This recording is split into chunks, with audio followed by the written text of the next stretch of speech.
हरे कृष्णा। स्वागत है आप सबका। वेलकम। भगवद गीता के 18 अध्यायों पर हम लोग चर्चा कर रहे हैं और 18 में से 17 अध्याय पूरे हो चुके हैं और अब 18वां अध्याय 18th chapter we are going to conclude today. So आज आखिरी अध्याय है भगवद गीता का। भगवद गीता आज समाप्त होगी और हम सब भगवद गीता के अच्छे विद्यार्थी बन जाएंगे। सब विद्यार्थी जीवन में रहते हुए भगवद गीता के विद्यार्थी बनना भी आवश्यक है, तो उसको हम लोग अब प्रयास कर रहे हैं किस तरह उसको हम लोग अब समझें। प्रारंभ करते हैं 18वां अध्याय। धन्यवाद आप सबका आने के लिए। और यस, जैसे हर बार हम आपको बताते हैं कि ये जो भगवद गीता हम लोग चर्चा कर रहे हैं, ये इस्कॉन के फाउंडर आचार्य इस डिवाइन ग्रेस एसी भक्ति वेदांत स्वामी श्रील प्रभुपाद की शिक्षाओं पर आधारित है। उनके द्वारा दी गई टीका पर आधारित चर्चा हम लोग कर रहे हैं। तो इसीलिए ये उनको समर्पण करते हुए, उनसे प्रार्थना करते हुए कि वे ज्ञान दें जिससे हम इस भगवद गीता को समझ सकें, आशीर्वाद दें, हम लोग प्रारंभ करते हैं। तो 18वां अध्याय है उपसंहार या त्याग वैराग्य की पूर्णता। सार है।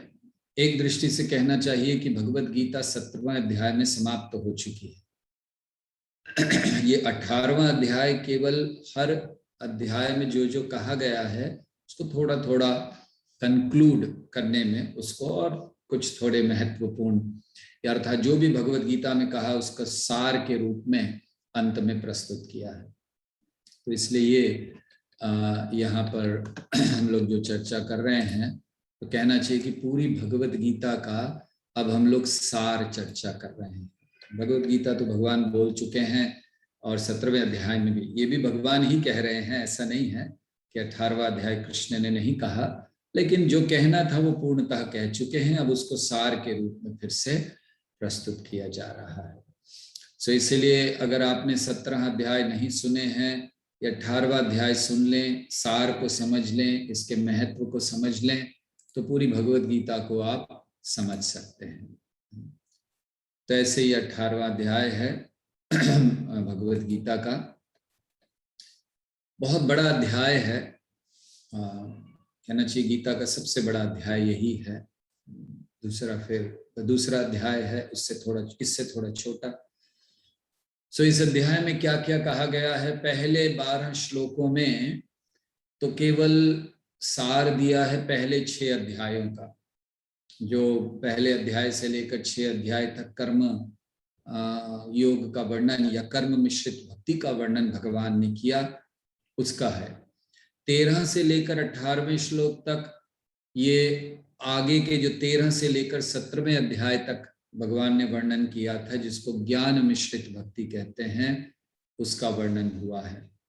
और उसके बाद अब 19वें श्लोक से लेकर करीब 40 श्लोक तक भगवान 3 गुणों का वर्णन करते हैं। हम इन 3 गुणों का वर्णन पहले भी सुन चुके हैं। 14वें अध्याय में वर्णन हुआ, 17वें अध्याय में वर्णन हुआ। तो 3 गुणों का वर्णन करते हैं। यह थोड़ा सा भेद कर्म कार्यों के हिसाब से इत्यादि या त्याग के हिसाब से वर्णन करते हैं।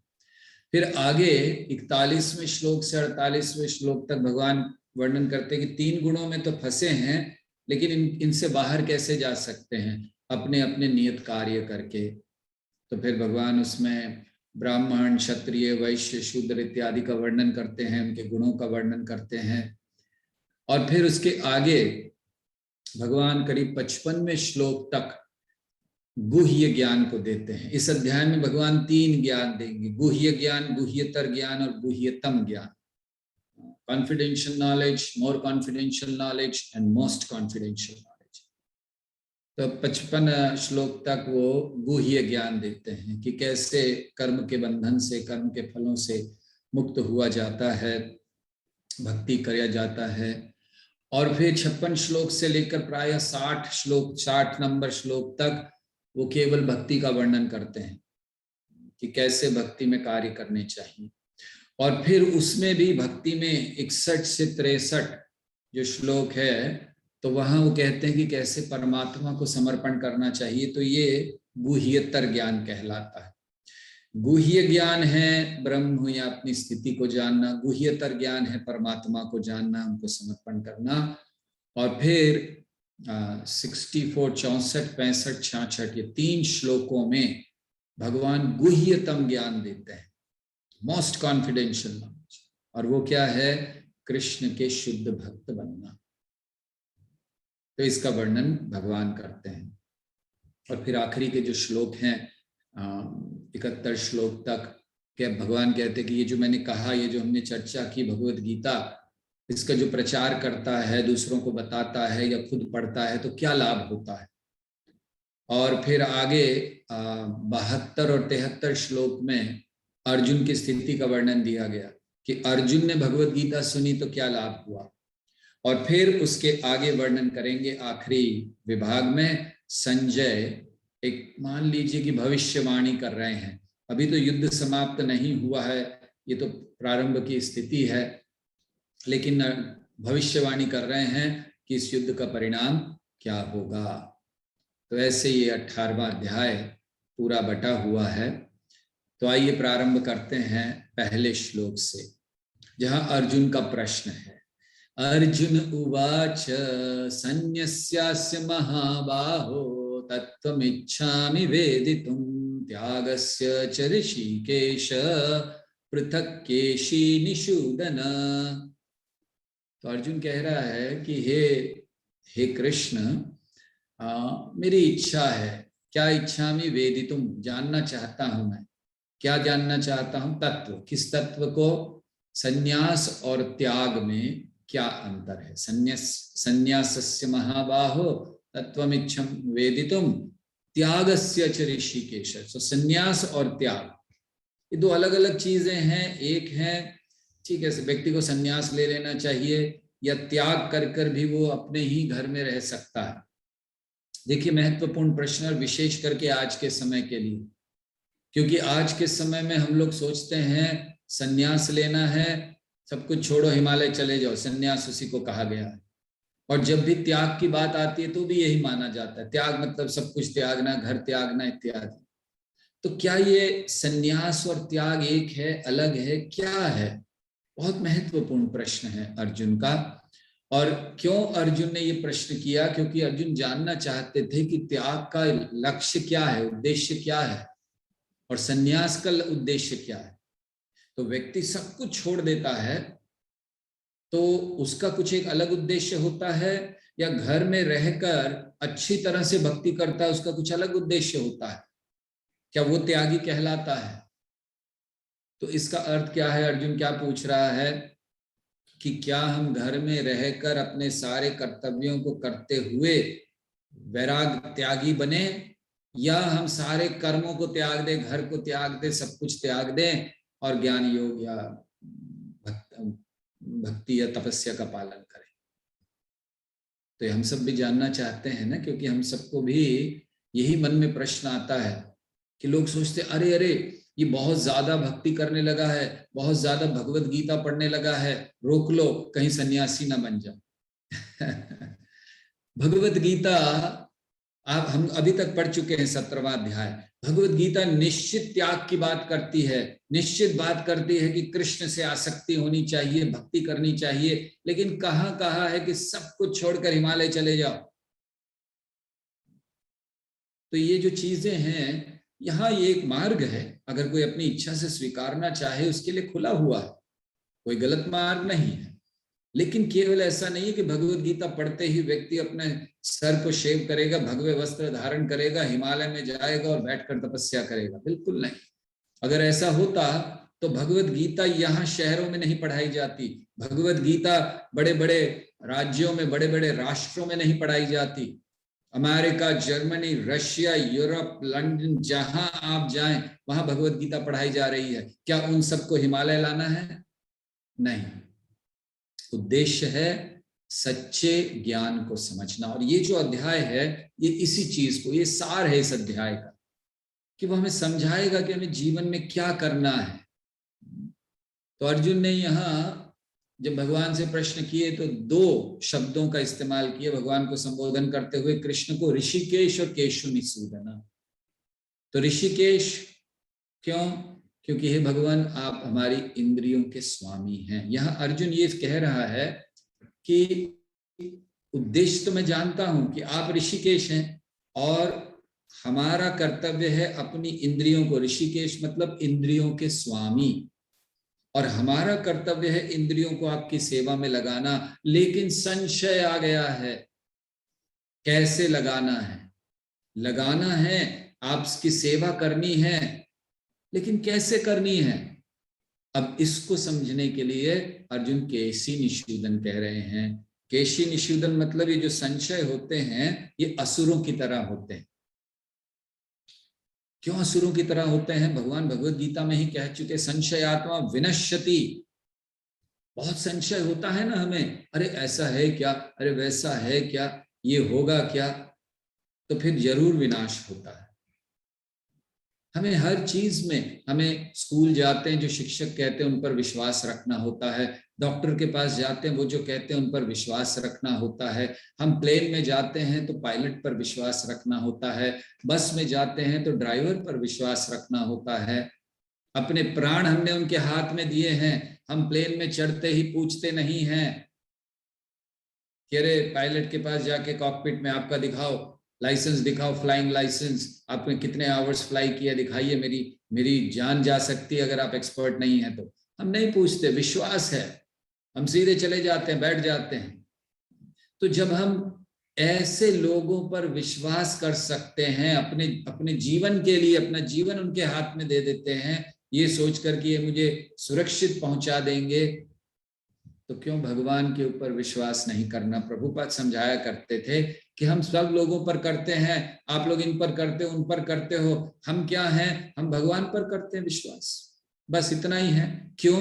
क्योंकि वो सबसे श्रेष्ठ हैं, वो परफेक्ट व्यक्ति हैं। अगर विश्वास करना है तो परफेक्ट व्यक्ति पर कीजिए, इसीलिए कोई संशय नहीं। लेकिन अर्जुन कह रहे हैं कि संशय आ जाते हैं, कैसे हैं ये असुरों की तरह हैं। जैसे आपने केशी नाम के असुर को मारा, ऐसे ही मेरे हृदय में आए हुए संशय को भी आप नाश कीजिए। तो देखिए हमारे लिए बहुत महत्वपूर्ण है ये दो चीजें, ऋषिकेश और केशी निषूदन। मतलब हमें भगवान की सेवा करनी है अपनी इंद्रियों से, लेकिन बिना किसी संशय के, पूर्ण श्रद्धा, पूर्ण विश्वास से। तो कोई कह सकता है कैसे विश्वास करें? क्यों नहीं, पायलट पर कर लेते हो, ड्राइवर पर कर लेते हो, आप टीचर पर कर लेते हो, यूनिवर्सिटी पर कर लेते हो, फिर क्यों नहीं? तो इसीलिए भगवान पर जो परफेक्ट व्यक्ति हैं विश्वास कीजिए। और आज का जो अध्याय है, अंत में भगवान का जो संदेश है उसको अगर जीवन में उतारा हमने, तो फिर मान लीजिए जीवन सफल। सारे केशी नाम के असुरों का या जितने भी अन्य असुर हैं उनका वध हो जाएगा अगर हम ऋषिकेश अर्थात भगवान के शरण जाकर अपनी इंद्रियों को उनमें लगाते हैं। तो अर्जुन ने ये प्रश्न किया और फिर भगवान उसका उत्तर दे रहे हैं। तो भगवान बताते हैं कि मैं जो कह रहा हूं ये पहले भी बड़े बड़े दार्शनिक हैं वो लोग क्या कहते हैं त्याग और संन्यास के बारे में, उनका वर्णन करते हुए भगवान कहते हैं कि देखो अर्जुन, ये जो सकाम कर्म है, मतलब हम कुछ काम करते हैं और उसमें आशा रखते हैं हमें ये मिल जाए, हमें वो मिल जाए, भगवान कहते हैं वो तो उसमें दोष है, वो कार्य में। क्यों दोष है? वो कहते हैं कि उसके कारण ही हम कष्ट पाते हैं। देखिए जीवन में दो चीजें हैं बड़ी महत्वपूर्ण, एक आशा और दूसरी सत्यता या सत्य। जब सत्य और आशा के बीच की जो अंतर है वो बढ़ जाता है, तब फिर हमारे जीवन में भय, दुख, फ्रस्ट्रेशन, ये सारी चीजें आती हैं। जितना गैप बढ़ता जाता है, जितना हम रियलिटी से दूर जा रहे हैं, रियलिटी एंड एक्सपेक्टेशन, सत्य और आशाएं, तो सत्य के जितना निकट है हम उतने प्रसन्न हैं, उतने सुखी हैं, कोई डर नहीं है, कोई फ्रस्ट्रेशन नहीं है। लेकिन ये फ्रस्ट्रेशन, ये डिप्रेशन, ये फियर, ये एंजाइटी क्यों आती है? सत्य से दूर जा रहे हैं, एक्सपेक्टेशंस को बढ़ा रहे हैं। हमारी एक्सपेक्टेशन ये है, लेकिन रियलिटी कुछ और है, प्रॉब्लम स्टार्ट। तो इसीलिए ये जो कर्म है या कुछ पाने की जो इच्छा है, एक्सपेक्टेशन है, ये हमें फियर की ओर ले जाती है, एंजाइटी, स्ट्रेस की ओर ले जाती है। तो इसीलिए भगवान कहते हैं उससे दूर रहने के लिए क्या करना चाहिए? यज्ञ दान तपः कर्म न त्यज्यमिति चापरे। यज्ञ, दान, तपस्या, ये कर्म कभी भी त्यागने नहीं चाहिए। लेकिन किस प्रकार की? अब हम सोचेंगे यज्ञ, अरे बैठकर अभी हम वो ये काम करेंगे, अग्नि जलाएंगे कि पढ़ाई करेंगे? या फिर तपस्या, अरे हिमालय में जाकर खड़े हो जाएंगे एक पांव पर कि हम पढ़ाई करें या अन्य काम करें? यज्ञ, दान, अब दान कहाँ से करें? अभी तो हम कुछ कमा नहीं रहे हैं। तो यहाँ यज्ञ दान तपह का अर्थ केवल वो यज्ञ दान तप नहीं है। यहाँ यज्ञ दान तपह का अर्थ है कि व्यक्ति का भाव हमेशा अच्छा होना चाहिए, अपने जीवन को एक ऑफरिंग बनाना चाहिए यज्ञ में समर्पित करने के लिए। दान क्या करना चाहिए? बहुत कुछ दान किया जा सकता है, जरूरी नहीं कि धन दान किया जाए। आपके पास ज्ञान है, आप ज्ञान का दान कीजिए। आप कुछ नहीं कर सकते, बस एक व्यक्ति को थोड़ी सी अच्छी बातें कर लीजिए, तो ये आपका दान हो गया, उसके प्रति आपने समय दिया उसको। दान बहुत तरीके से किया जा सकता है। और तपस्या, तपस्या का अर्थ ये नहीं कि हिमालय में जाकर एक पांव पर खड़ा होना, वो केवल तपस्या नहीं है।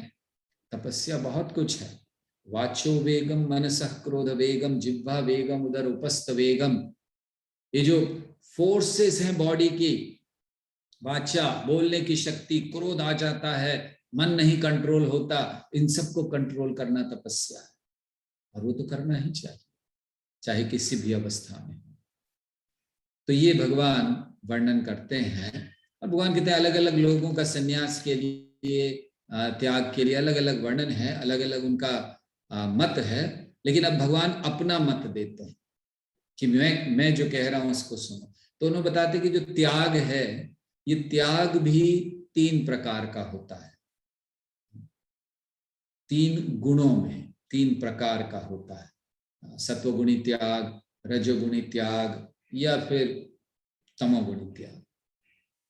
भगवान इसका वर्णन करते हैं और फिर कहते हैं कि जो धार्मिक कर्तव्य हैं व्यक्ति के, वो हृदय को शुद्ध करते हैं। हमारे 2 प्रकार के कर्तव्य हमने बनाए हुए हैं, एक धार्मिक कर्तव्य और एक पारिवारिक, सामाजिक या अन्य इस जगत के कर्तव्य।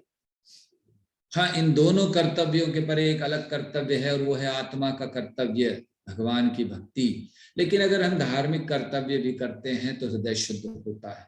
और कैसे करना चाहिए? दान, तपस्या और यज्ञ, इसको कभी भी छोड़ना नहीं चाहिए, क्योंकि इससे हम शुद्ध होते हैं जब हम सच्चा ज्ञान, सच्ची तपस्या इत्यादि करते हैं। तो अब भगवान बताना शुरू करते हैं कि क्या है 3 प्रकार के जो त्याग हैं। तो 3 प्रकार के त्याग, एक त्याग होता है जो तमोगुण में, हम अपने कर्तव्य को छोड़ दें। आप फैमिली पर्सन हैं, आपने फैमिली छोड़ दी,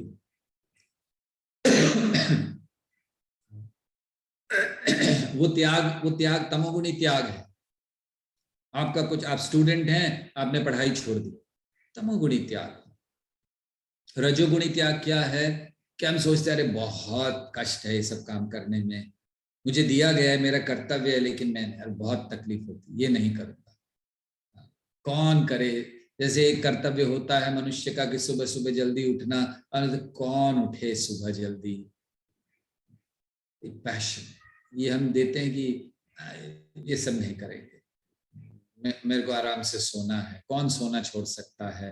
तो ये सब चीजें नहीं। और त्याग जो सत्वगुणी त्याग होता है तो वो ऐसा है कि व्यक्ति सोचता है मेरा कर्तव्य है, मुझे करना ही है चाहे कुछ भी हो जाए। तो ये अच्छा है। तो हम एक तरफ छोड़ नहीं पाते, जबरदस्ती छोड़ना होता है, या अपने कर्तव्यों को छोड़ देते हैं। लेकिन एक तरफ सच्चा त्याग क्या है कि हम अपनी सुविधाओं को छोड़ते हैं, अपने आनंद को छोड़ते हैं, लेकिन अपने कर्तव्यों को कभी नहीं छोड़ते। एक सच्चा मनुष्य वो है। अर्जुन कर्तव्य को छोड़कर भाग रहा था, भगवान ने मना कर दिया नहीं। तो सच्चा मनुष्य है जो अपने कर्तव्य को कभी नहीं त्यागता। ये भगवान वर्णन कर रहे हैं। और उसके बाद अच्छा सब कुछ त्यागना चाहिए तो उसके क्या लक्षण हैं, तो भगवान बताते हैं कि बुद्धिमान बनो।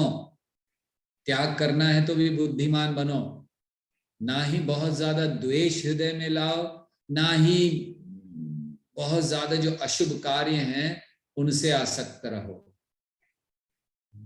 या उनको द्वेष करो और जो शुभ कार्य उनसे आसक्त रहो। ऐसा होता है ना कि हम लोग बस शुभ शुभ कार्य करना चाहते हैं, अशुभ कार्य दूर रहना चाहते हैं।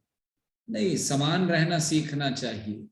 न किसी से द्वेष करना, घृणा करना, और ना ही किसी को कष्ट देना, ये व्यक्ति का उद्देश्य होना चाहिए।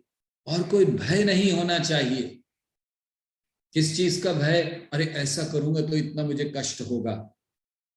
कोई भय नहीं, कोई संशय नहीं, इस भावना में हमें कार्य करना चाहिए। और फिर भगवान अंदर कहते हैं, आगे कहते हैं कि मान लो कोई पूछे कि क्या हम लोग केवल सारे कर्मों को छोड़ नहीं सकते, चाहे शुभ हो या अशुभ हो, उन दोनों को छोड़ देना चाहिए हमें, कार्यों को। सो भगवान कहते हैं नहीं देह भृता साख्यम त्यक्तुम कर्माण्य शेषतः। कहते हैं कि अगर हमारे कर्तव्य हमें करने हैं, केवल धार्मिक कर्तव्य करने हैं, और वो भी बिना फल की आशा के।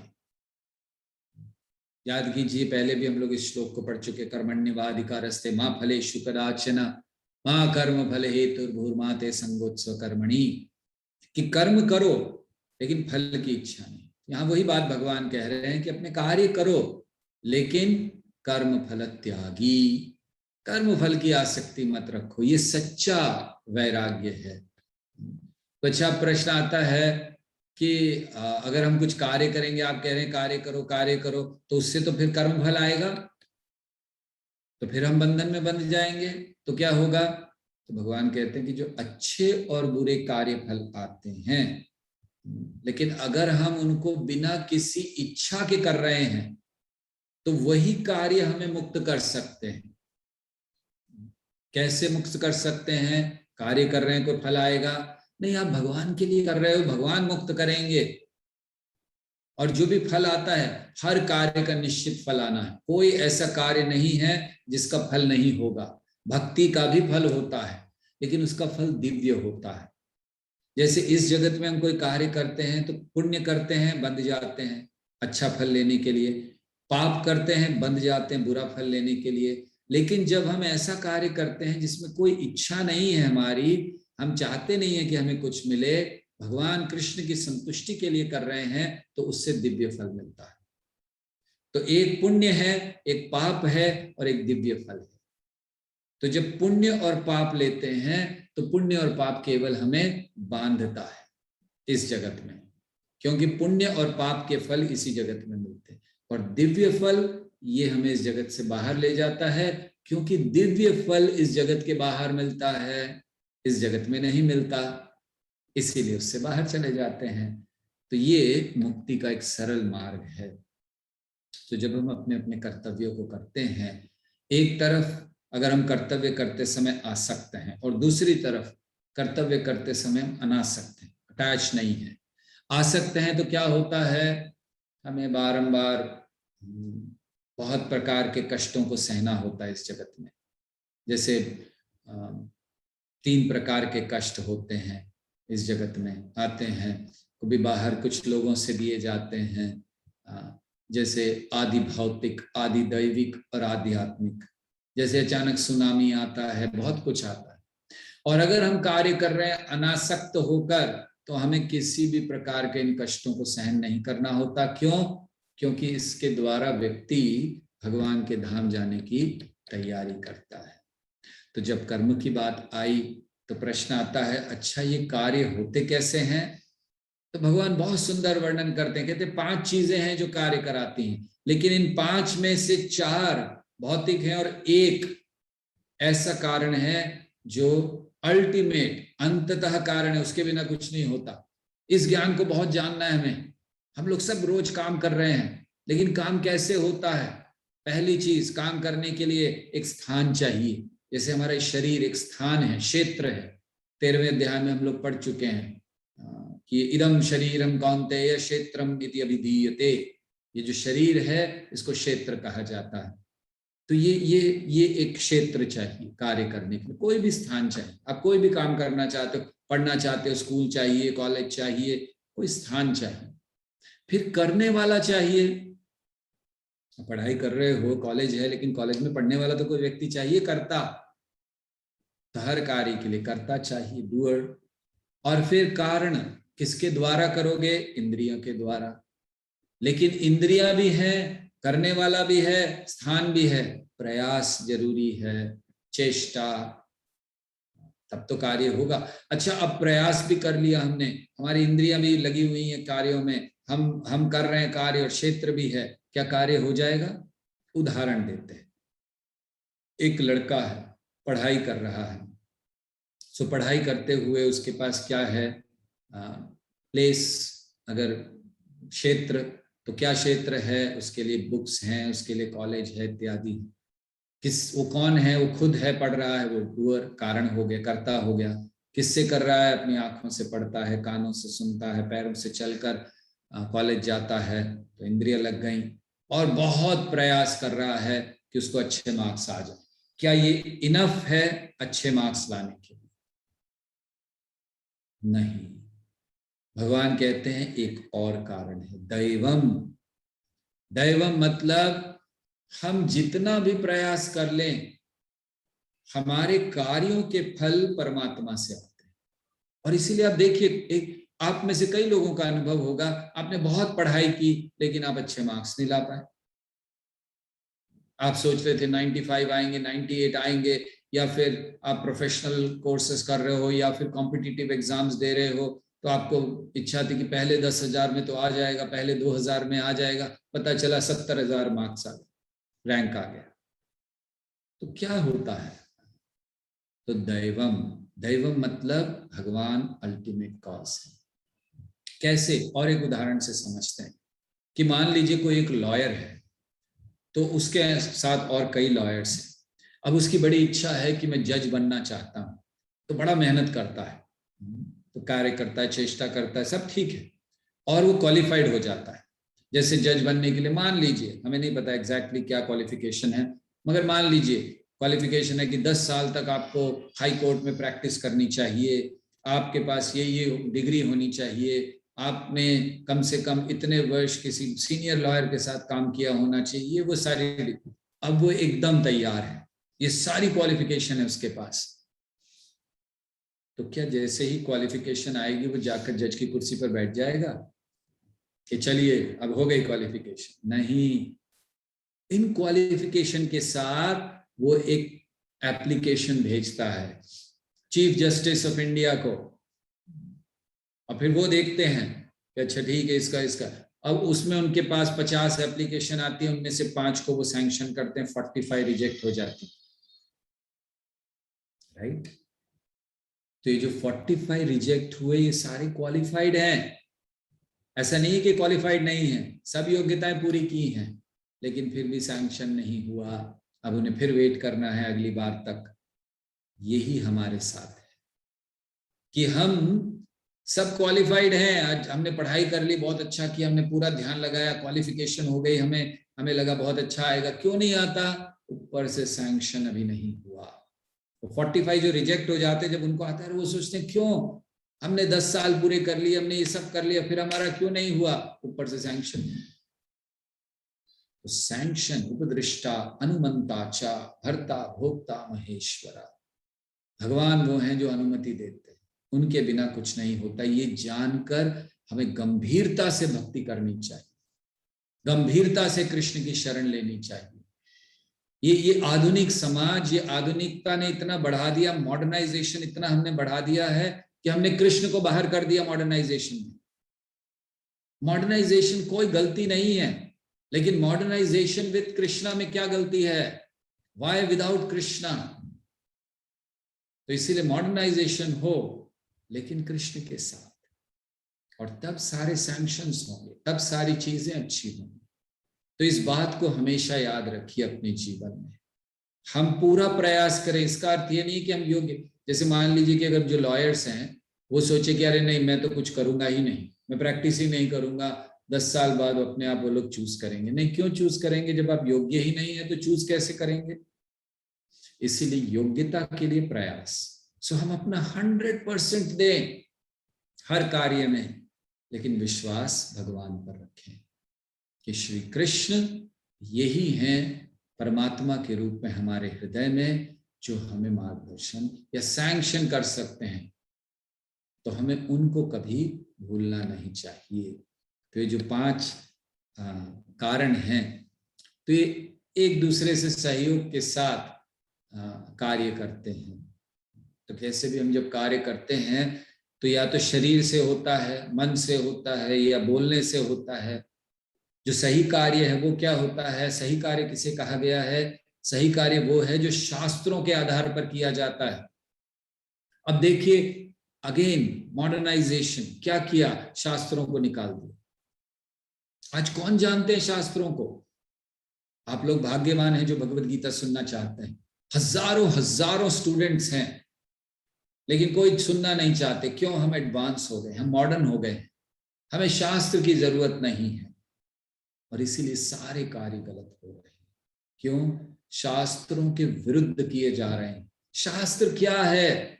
शास्त्र कोई बहुत पुरानी, कोई छुपी हुई कोई बुक नहीं है जिसमें कहीं कोई रहस्यमय बातें लिखी हुई हैं, अचानक कुछ जादू की बातें लिखी है। नहीं, शास्त्र प्रैक्टिकली मैनुअल है हमारे लिए, कैसे जीवन चलाना है, कैसे कार्य करना है। बस इसको करेंगे तो स्वाभाविकता अपना जीवन सफल रहेगा। तो इसीलिए कार्य जब शास्त्र के विरुद्ध होते हैं तो फिर कार्य सही नहीं होते। इसीलिए भगवान कहते बुद्धिमान बनो, बुद्धिमान बनो। तो बुद्धिमान कौन है और मूर्ख कौन है? मूर्ख वो है जो ये नहीं समझता कि अंततः सब कुछ भगवान करते हैं। ये हमें जान लेना चाहिए कि सब कुछ भगवान कर रहे हैं अंततः। लेकिन वो व्यक्ति क्या सोचता है? मैं ही सब कुछ कर रहा हूं, मैं स्वतंत्र हूं। देखिए दुनिया में ऐसे कई लोग हैं जो घोषणा करते हैं आई एम द ग्रेटेस्ट और वो आई एम द ग्रेटेस्ट को जरा सी बीमारी हो जाती है, चाय का कप उठा नहीं पाता, आई एम द ग्रेटेस्ट। ये मूर्खता है। हम प्रैक्टिकली देख सकते हैं दुनिया में क्या हो रहा है। तो अगर जो बुद्धिमान है वो चीजों को देखकर समझ जाता है कि मैं स्वतंत्र कार्य करने वाला नहीं हूं, मेरे कार्य कहीं ना कहीं कंट्रोल्ड हैं। तो बुद्धिमान कौन है? जो ये समझता है कि मैं अकेला करने वाला नहीं हूं, अकेला कॉज नहीं हूं, और एक कोई है परम कॉज। वो कार्य बुद्धि से करता है, बंधता नहीं है बुद्धि में। उसकी जो बुद्धि होती है वो अहंकार से बंध नहीं जाती है। वो अहंकार क्या है? ये जानना कि मैं ही कर रहा हूं।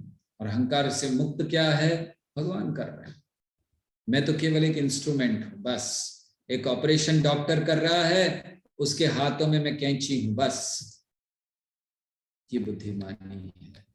और जब इस भाव में हम काम करते हैं, इस मूड में हम जब काम करते हैं, तब हम सब चीजों को सही दृष्टि से समझते हैं। अन्यथा हमारे सारे कार्य 3 गुणों में बट जाते हैं। तो ज्ञान हमारा 3 गुणों में है। भगवान वर्णन करते हैं ज्ञान का, कार्य का और कर्ता का। तो ज्ञान हमारा 3 गुणों में है। कैसे? हम हर एक व्यक्ति में आध्यात्मिक आत्मा को नहीं देख सकते। जो देख लेता है वो सतोगुणी ज्ञानी, और जो नहीं देखता वो सोचता है कि हर एक व्यक्ति अलग अलग है। अच्छा, हम प्राणी को मार सकते हैं क्योंकि इसमें आत्मा नहीं है। कई जगहों पर ये कहा जाता है, मनुष्यों को मत मारो, मनुष्यों से प्रेम करो, जानवरों को रोज मार कर खाओ। क्यों? जानवरों में आत्मा नहीं है। भगवान कहते तुम ये कैसा ज्ञान है? अरे ज्ञान वो है कि ये देखें कि हर एक में आत्मा है। जानवर भी प्रेम चाहता है। क्यों? आत्मा है। आप देखिए, जानवर होते हैं, गली का कुत्ता होता है, आप उसको मारने जाइए, वो भौंकता है, फिर हर बार आपको डराता है, लेकिन आप थोड़ा सा उससे प्रेम कर लीजिए। वो भी जीव है, आत्मा है, वो भी वही कृष्ण प्रेम को प्राप्त करना चाहता है, लेकिन अज्ञान में ज्यादा अज्ञानी बस। तो ये हमारे लिए बहुत जरूरी है। तो इसलिए ये, और जो तमोगुणी ज्ञान है उसमें क्या है, व्यक्ति बस कार्य को ही सब कुछ मानता है, मेरे लिए कुछ और नहीं है, मेरा कार्य मेरा भगवान। इसीलिए वो चाहे गलत भी कर रहा हो, वो उसी कार्य को ठीक मानता है, सत्य को नहीं जानता। तो सोचिए, जैसे कोई हत्यारा है, मर्डर करता है, वो सब कुछ जानता है, लेकिन बोलते नहीं मेरे लिए यही सब, मैं तो मर्डर ही करने वाला। कोई व्यक्ति चोरी कर रहा है, वो चोरी करता रहता। कोई व्यक्ति कोई और गलत कार्य कर रहा है, वो करता रहता। या फिर कोई कार्य कर रहा है जिसमें और कष्ट हो रहा है, लेकिन लगा रहता, बस मेरे लिए यही कार्य, कार्य ही कर्म ही पूजा है। ये अज्ञान है। ज्ञान कौन सा ज्ञान है? तमोगुणी ज्ञान है, कर्म ही पूजा है। तो वो सोचता बस मैं कर्म कर रहा हूं, बहुत है। अरे कर्म कर रहे हो, कौन तुम्हें अनुमति दे रहा है? उसकी ओर क्यों नहीं देख रहे हो? कर्म कर रहे हो तो क्या सारे लाभ मिल रहे हैं? कष्ट आ रहे हैं, बाधाएं आ रही हैं, कैसे दूर होगी? तो कर्म पूजा कब बनेगी? जब उस कर्म को भगवान से जोड़ोगे। बिना भगवान की पूजा कैसे हो सकता है?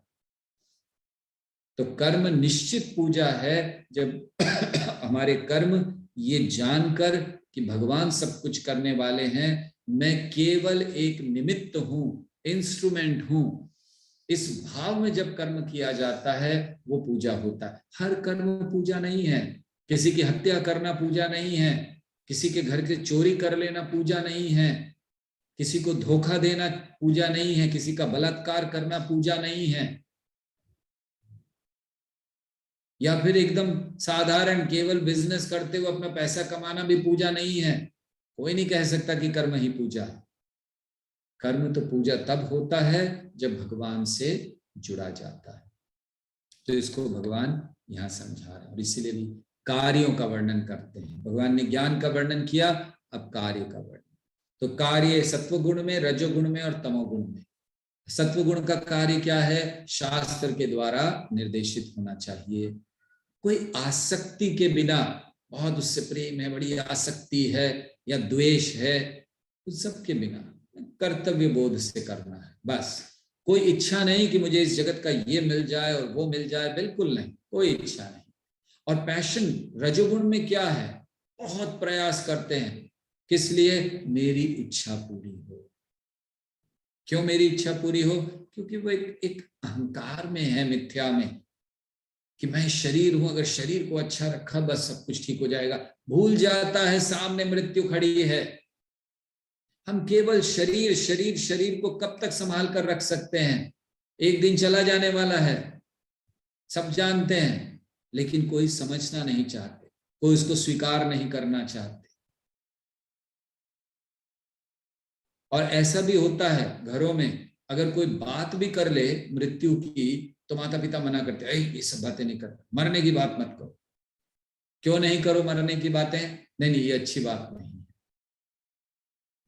मतलब कोई सुनना भी नहीं चाहता है। जो सत्य है जीवन का सबसे बड़ा, अटल है, जो जिसको टाला नहीं जा सकता। अब बाकी सारी चीजों को टाल सकते हो सकता है कोई ऐसा व्यक्ति हो जिसको जीवन भर बीमारी नहीं हुई हो सकता है कोई ऐसा व्यक्ति हो जिसको बुढ़ापा नहीं आ रहा हो, लेकिन मृत्यु को कोई नहीं टाल सकता।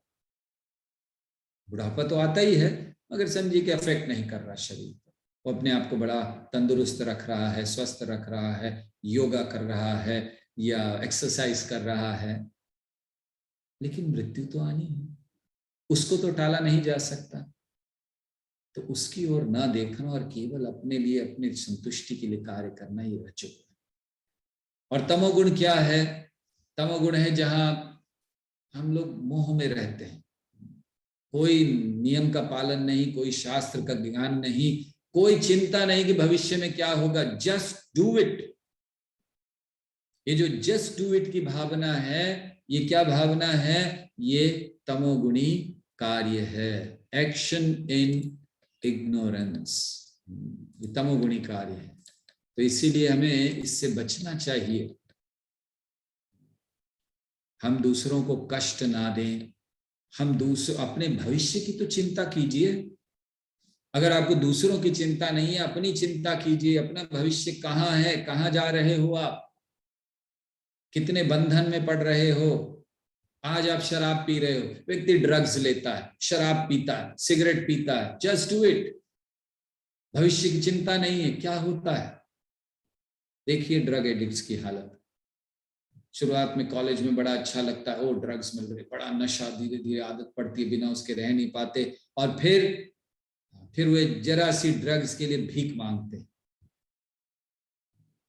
रह नहीं पाते, इतने आसक्त उसके लिए। क्या फायदा ऐसे किसी चीज का गुलाम होने का?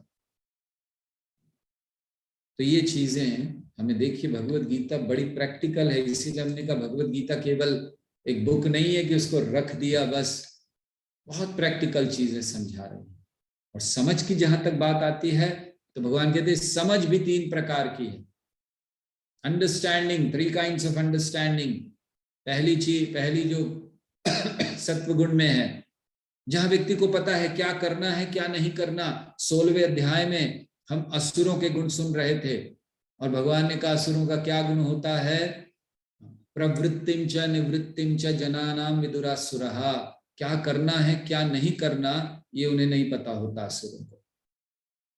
तो इसलिए सत्वगुणी समझ क्या है? हम समझें, जाने क्या करना है क्या नहीं करना, और उसी के अनुसार, शास्त्र के अनुसार कार्य करें। समझे शास्त्र को और उसके अनुसार करें। आप सब जिन्होंने ये 17-18 अध्याय भगवत गीता के सुने हैं, आप सबसे प्रार्थना है कि बिना भगवत गीता के समझ के, बिना शास्त्रों की समझ के, बिना शास्त्रों के आदेश के अपना जीवन मत चलाइए। तमोगुणी समझ क्या है? जहां धर्म अधर्म के बीच भेद नहीं होता, क्या करना है क्या नहीं करना पता नहीं होता। और तमोगुणी, ये रजोगुणी शब्द। तमोगुणी क्या है? जहां अधर्म को धर्म मान लिया जाता है और धर्म को अधर्म मान देते हैं। अर्थात सारे गलत कार्य कर रहे हैं, यही हमारे लिए धर्म है, हम तो करेंगे, आप कौन होते हो हमें रोकने वाले। अवैध संग करते हैं, जैसे लिव इन रिलेशनशिप, लड़का लड़की ऐसे ही साथ में रहते हैं, और फिर विवाह नहीं, कुछ नहीं, और फिर बाद में 2 साल 3 साल बाद, अच्छा ठीक है अब केमिस्ट्री मैच नहीं हो रही, ठीक है आप अपने घर जाओ, अपने घर जाओ। पशु जीवन है, मनुष्य जीवन नहीं। तो जहां धर्म को अधर्म, अधर्म को धर्म मान लिया जाता है, और हमेशा गलत दिशा में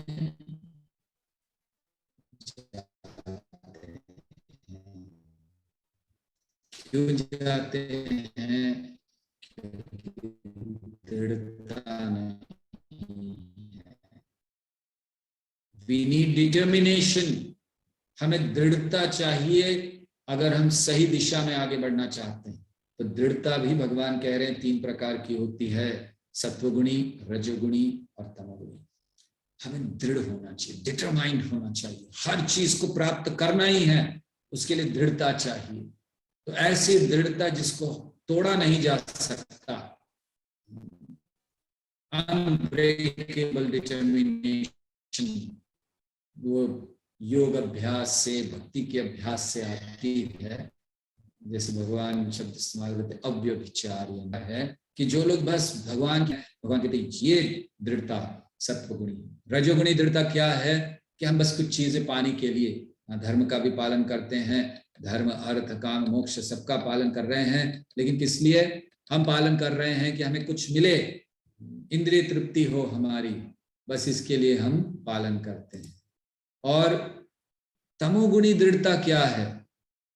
बस इस जगत में बना, कहना चाहिए कि वो हमेशा शोक में रहते हैं, मोह में रहते हैं, इस जगत के बारे सोच भी नहीं सकते और केवल स्वप्न में रहते हैं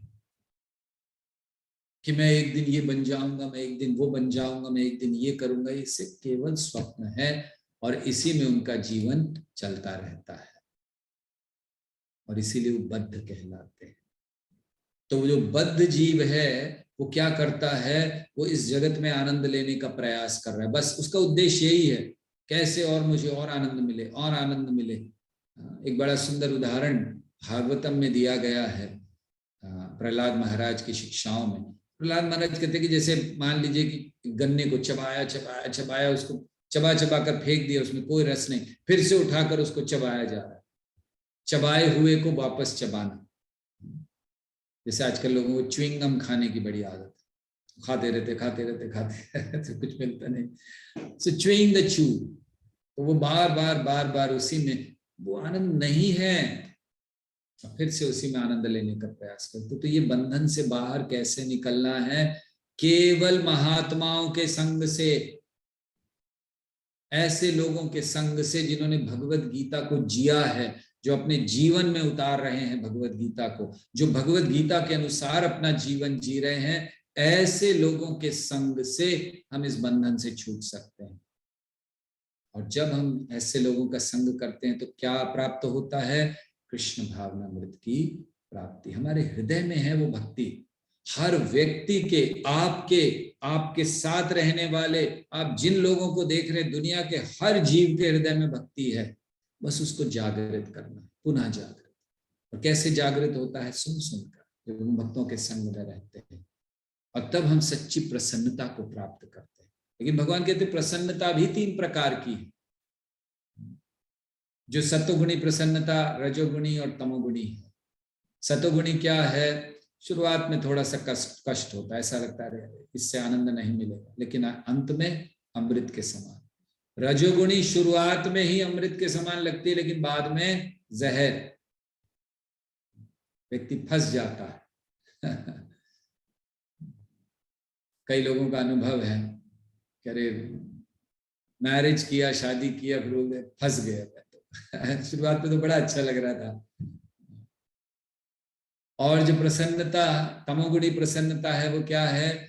शुरुआत से एंड तक मोह मोह, बस कुछ याद नहीं, क्या उद्देश्य है, आत्म साक्षात्कार क्या है, भगवान क्या है, कुछ लेना देना नहीं, कुछ पता नहीं। तो ऐसे 3 प्रकार के चीजों का वर्णन करते हुए भगवान अंत में, इस विभाग के अंत में कहते हैं कि इस जगत में ऐसा कोई भी नहीं है, चाहे मनुष्य हो, देवता हो, कोई भी हो, ऐसा कोई नहीं है जो 3 गुणों के परे है। केवल भगवान गुणातीत कहलाते हैं। इवन जितने देवता हैं, चाहे आप किसी को भी ले लीजिए, इंद्र, चंद्र, वरुण, गणेश, जो भी देवता, जितने भी नाम हैं, वो सब भगवान कह रहे हैं कि वो भी 3 गुणों के अधीन है। और इनसे 3 गुणों के बाहर जाने के लिए हमें कार्य करना होता है।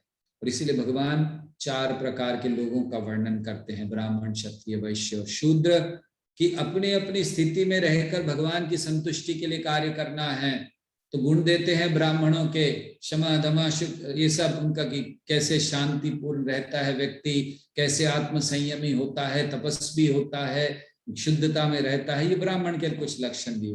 क्षत्रियों के लक्षण दिए गए हैं, शौर्य, धृति इत्यादि, उनमें बहुत दृढ़ता होती है, शक्ति होती है, और बहुत सारे वो युद्धम च अपलायन, युद्ध से भागते नहीं हैं, ये इत्यादि उनके। वैश्यों के 3 गुण दिए गए हैं, गोरक्षा, वाणिज्य, कृषि, गोरक्षा, वाणिज्य, कृषि करें, खेती करें, गोरक्षा करें, और फिर जो भी उनको मिले वो एक दूसरे से लेकर दूसरा सामान लें, व्यापार करें। ये वैश्यों के लक्षण दिए गए हैं। शूद्रों के लक्षण वो सब अन्य 3 जो संवर्ग हैं, उनकी सेवा करना। तो ये सारा आज भी हम लोग देखते हैं, ये बटा हुआ है। अपनी अपनी स्थिति में रहकर हमें कर्म करना चाहिए। तो कर्म योग कैसे बनता है, कर्म को कर्म योग कैसे बनाए। अगर हम ब्राह्मण भी हैं तो भी कभी कभी जब यज्ञ किए जाते हैं तो उसमें किसी पशु की बलि चली जाती है। क्षत्रिय है वो शिकार करते हैं तो अपने वो शत्रु अपना प्राणियों को मारते हैं या फिर शत्रु को मारते हैं युद्ध में। वैश्य जो व्यापार कर रहे हैं, चाहे कितना भी शुद्ध क्यों पवित्र क्यों ना जीवन जीने का प्रयास करे, कहीं ना कहीं झूठ बोलता है व्यापार करने में, कुछ चीजों को छुपाता है, टैक्स नहीं देता है। और कभी कभी जो सेवा कर रहा है, अगर एक बुरे व्यक्ति की सेवा कर रहा है, तो ये सारे उदाहरण है कि हमारे कर्म करते हुए भी हमें बहुत सारी तकलीफें आती हैं। तो कैसे कर्म योगी बने, चाहे आप कुछ भी क्यों ना कर रहे हो, अगर भगवान की सेवा के हेतु उसी कार्य को करें तो फिर आप कर्म योगी हैं। जैसे अर्जुन ने भी युद्ध किया, मारा लोगों को। आप सोचिए, एक व्यक्ति को मारने से पाप लगता है, अर्जुन ने हजारों हजारों लोगों को मारा, लाखों लोगों को मारा अर्जुन ने 18 दिन के युद्ध में। लेकिन वो सब अर्जुन के लिए शुद्ध भक्ति था, वो कर्म योगी था, क्योंकि वो भगवान की संतुष्टि के लिए किया, अपने आनंद के लिए नहीं। तो हम अपने कार्यों में पूर्ण बन सकते हैं, जहां भी हैं, ब्राह्मण क्षत्रिय वैश्य शूद्र, जिस स्थिति में भी हैं, अपने कार्य भगवान की संतुष्टि के लिए करें। आज का समय तो ये है कि हम जानते नहीं कि हमारा वर्ण कौन सा है, हम ब्राह्मण हैं, क्षत्रिय हैं, वैश्य हैं, शूद्र हैं, कोई बात नहीं, आप कम से कम भगवान की प्रसन्नता के लिए कार्य कीजिए। इस चीज को तो समझकर हम लोग कर सकते हैं। तो भगवान अब आगे बढ़ते हैं गुह्य ज्ञान बताने के लिए, कि भगवान ने बता दिया कि कैसे कार्य करने चाहिए, कैसे मुक्त होना है, अब ब्रह्म अवस्था तक कैसे पहुंचना है हमें। तो अभी तक जो वर्णन था ब्राह्मण क्षत्रिय वैश्य सब भौतिक स्तर पर इस जगत में है, अब ऊंचा उठना है, ज्ञान के द्वारा अपने आप को शुद्ध करना है। तो भगवान वर्णन करते हैं कि कौन कर सकता है। तो यहाँ भक्ति का वर्णन करते हैं कि जो कृष्ण भावना भावित व्यक्ति है वो सच्चा सन्यासी है। हमने प्रारंभ में आपसे कहा था, अर्जुन का प्रश्न है घर पर रहकर करें कि हम चले जाए हिमालय में। भगवान यहाँ समझा रहे हैं कहीं पर भी रहो, लेकिन अगर आप कृष्ण भावना भावित हो, भक्ति में लगे हो, तो आप सच्चे सन्यासी हो। घर में रहकर परिवार का पालन करते हुए कृष्ण की संतुष्टि के लिए सारे कार्य करता हुआ व्यक्ति सन्यासी कहलाता। एक सन्यासी होते हैं जो दंड लेकर सब वैराग्य कर लेते हैं, वो भी सन्यासी हैं, लेकिन वो तब सन्यासी कहलाएंगे जब वो भगवान कृष्ण की संतुष्टि के लिए कार्य कर रहे हैं। और इसी तरह एक सन्यासी जो घर में रहता है, सारे कार्य कर रहा है, लेकिन उसका मन कृष्ण में लगा है, कृष्ण की संतुष्टि के लिए वो कार्य कर रहा है, वो भी सन्यासी है। तो वो दरअसल कृष्ण के बिहाफ पर कार्य कर रहा है, इसलिए किसी चीज से आसक्त नहीं। और ऐसी स्थिति हमें मुक्त करती है। तो ये सच्चा सन्यास है, जब हम सब कुछ कृष्ण के लिए कर रहे हैं, जानते हुए कि सब कुछ कृष्ण का, हम कैसे आसक्त होंगे। मान लीजिए कि कोई व्यक्ति आपको अपने घर की चाबी देता है कि ठीक है, एक 4 दिन मेरे घर में रहो, आप 4 दिन बाद मैं आऊंगा, फिर आपको जाना होगा। आप उस घर में हो, उस घर में सारी सुविधा है, सोफा लगा हुआ है, टीवी लगा हुआ है, फ्रिज है, वॉशिंग मशीन है, सब कुछ है। आप क्या उससे आसक्त होगे? आपको पता है 4 दिन बाद छोड़कर जाना है, और आपको ये भी पता है कि मेरी नहीं, आप संभाल कर रखोगे, निश्चित उसको खराब नहीं करोगे, तोड़ा फोड़ी नहीं करोगे अगर आप अच्छे व्यक्ति हो, लेकिन आप आसक्त नहीं होगे उससे कि ये मेरा है। इसी तरह हमें इस जगत में, इस दुनिया में पता होना चाहिए कि 4 दिन बाद जाना है। क्यों भूल जाते हैं इस बात को? और जाना है 4 दिन बाद, तो फिर ये जो चीजें हैं ये किसकी हैं? कृष्ण की हैं। हमारे आने से पहले भी थी, आने के बाद भी बनी रहेंगी, जाने के बाद भी बनी रहेंगी। क्यों आसक्त हों? 4 दिन के लिए आए हैं, अच्छे से रहें, चीजों का उपयोग करें, संभाल कर रखें और चले जाएं, आसक्त ना हो। तो इसीलिए भगवान कहते हैं कि ज्ञान का सर्वोच्च अवस्था है कृष्ण भावनामृत को प्राप्त करना। और कैसे इस परफेक्शन को, कैसे इस पूर्णता को प्राप्त करें, तो भगवान वर्णन करते हैं, दृढ़ता के साथ मन को नियंत्रित करो, जो मन कह रहा है वो मत करो। मन ने कहा, जैसे गुलाम हो जाते हैं। कई लोग हैं, कथा कर रहे हैं, भगवान की कथा कर रहे हैं, गला सूख गया, लाओ जी थोड़ा बीड़ी लाओ, बीड़ी पिएंगे। अब वो बीड़ी सिगरेट पी रहे हैं, तो ये तो गुलाम हो आप। तो मन को नियंत्रित करना है। कैसे मन को नियंत्रित करेंगे तो क्या होगा? बुद्धि शुद्ध हो जाएगी और फिर हम बड़ी आसानी से इंद्रिय तृप्ति के चीजों को या जो इंद्रिय से आसक्त चीज है, इंद्रिय विषय, उनको छोड़ सकेंगे। और जब इंद्रिय विषयों को छोड़ते हैं तो राग द्वेष, किसी से प्रेम, किसी से द्वेष, ये सारी चीजों से दूर आते हैं। हम स्वतंत्र एकांत में रह पाते हैं। एकांत मतलब ये नहीं कि अकेला अंधकारमय स्थान। एकांत मतलब गलत चीजों से दूर रहना। और तब हम लोग बहुत थोड़ा खाते हैं, अपने मन, बुद्धि और वाचा, मनसा कर्मणा वाचा, उनको नियंत्रित करते हैं। और तब सारे जितने भी दुर्गुण हैं उससे हम मुक्त हो जाते हैं और अपने आप को दिव्य स्तर में स्थित करते हैं। और वो स्थिति है ब्रह्मभूत प्रसन्नात्मा, न शोचति न कांक्षति, समः सर्वेषु भूतेषु मद्भक्तिं लभते पराम। भगवान वर्णन करते हैं ब्रह्मभूत अवस्था। इसके 3 लक्षण बताते हैं। कौन कौन पहुंच जाता है, क्या होता है ब्रह्मभूत अवस्था में? न शोचति न कांक्षति, समः सर्वेषु भूतेषु मद्भक्तिं लभते पराम, प्रसन्न आत्मा और समः सर्वेषु। तो किसको भगवान की भक्ति मिलती है? कौन अच्छी तरह भक्ति कर सकता है? सबसे पहला लक्षण, न शोचति न कांक्षति, न किसी चीज के लिए शोक करता है, न बहुत ज्यादा इच्छा करता है। अरे मुझे ये मिल जाए, मुझे वो मिल जाए, अब ये नहीं मिला, उसके पास इतना है, मेरे पास इतना है। बिल्कुल नहीं। जो भगवान ने दिया उसमें संतुष्ट। और अगर कुछ चला जाता है तो उसमें शोक नहीं कि हाय हाय हाय मैंने इतना मेहनत किया था, वो ठीक है, भगवान की इच्छा। और दूसरा लक्षण प्रसन्न आत्मा। और इसी कारण से, क्योंकि न शोचती न कांक्षती, इसीलिए प्रसन्न रहता है। और फिर इस अवस्था में समः सर्वेषु भूतेषु, हर जीव के प्रति वो समान भाव रखता है, न द्वेष करता है न शोक करता है। और ऐसी अवस्था कैसे आती है?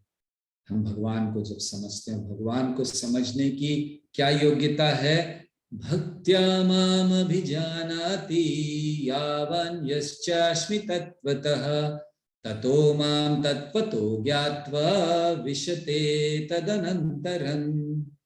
भगवान कह रहे हैं कि मुझे जानना है। भक्त्या माम अभिजानाति, एक ही मार्ग है मुझे जानने का। अभिजानाति, क्या मार्ग है? भक्त्या। तो अगर हम परम सत्य को, भगवान को, श्री कृष्ण को समझना चाहते हैं, शुद्ध भक्ति एक ही मार्ग है। और वो कैसे होनी चाहिए शुद्ध भक्ति? किसी शुद्ध भक्त के निर्देशन में। आप पीएचडी करना चाहते हो, आपको एक गाइड चाहिए ना, जिसने जो पीएचडी कर चुका है। तो एक भक्त के निर्देशन में हमें शुद्ध भक्ति करनी चाहिए। भगवान के धाम में अगर हमें प्रवेश करना है, विशते तदनन्तरम्, अगर हमें भगवान के धाम में प्रवेश करना है तो क्या करना होगा? हमें कृष्ण का विज्ञान पूर्ण रूप से जानना होगा, जो भगवद गीता में दिया गया है। अब हम लोग इस अध्याय के अंतिम विभाग की ओर बढ़ रहे हैं, जहां भगवान शुद्ध भक्ति का वर्णन कर रहे हैं। कृष्ण भी सीधे भक्ति के बारे में, अब सारवंत है भगवद गीता का, सीधे भक्ति के बारे में बात करेंगे कि कैसे भगवान ने पहले बता दिया कि कर्म के द्वारा कैसे आगे जाना है, ज्ञान के द्वारा कैसे आगे जाना है।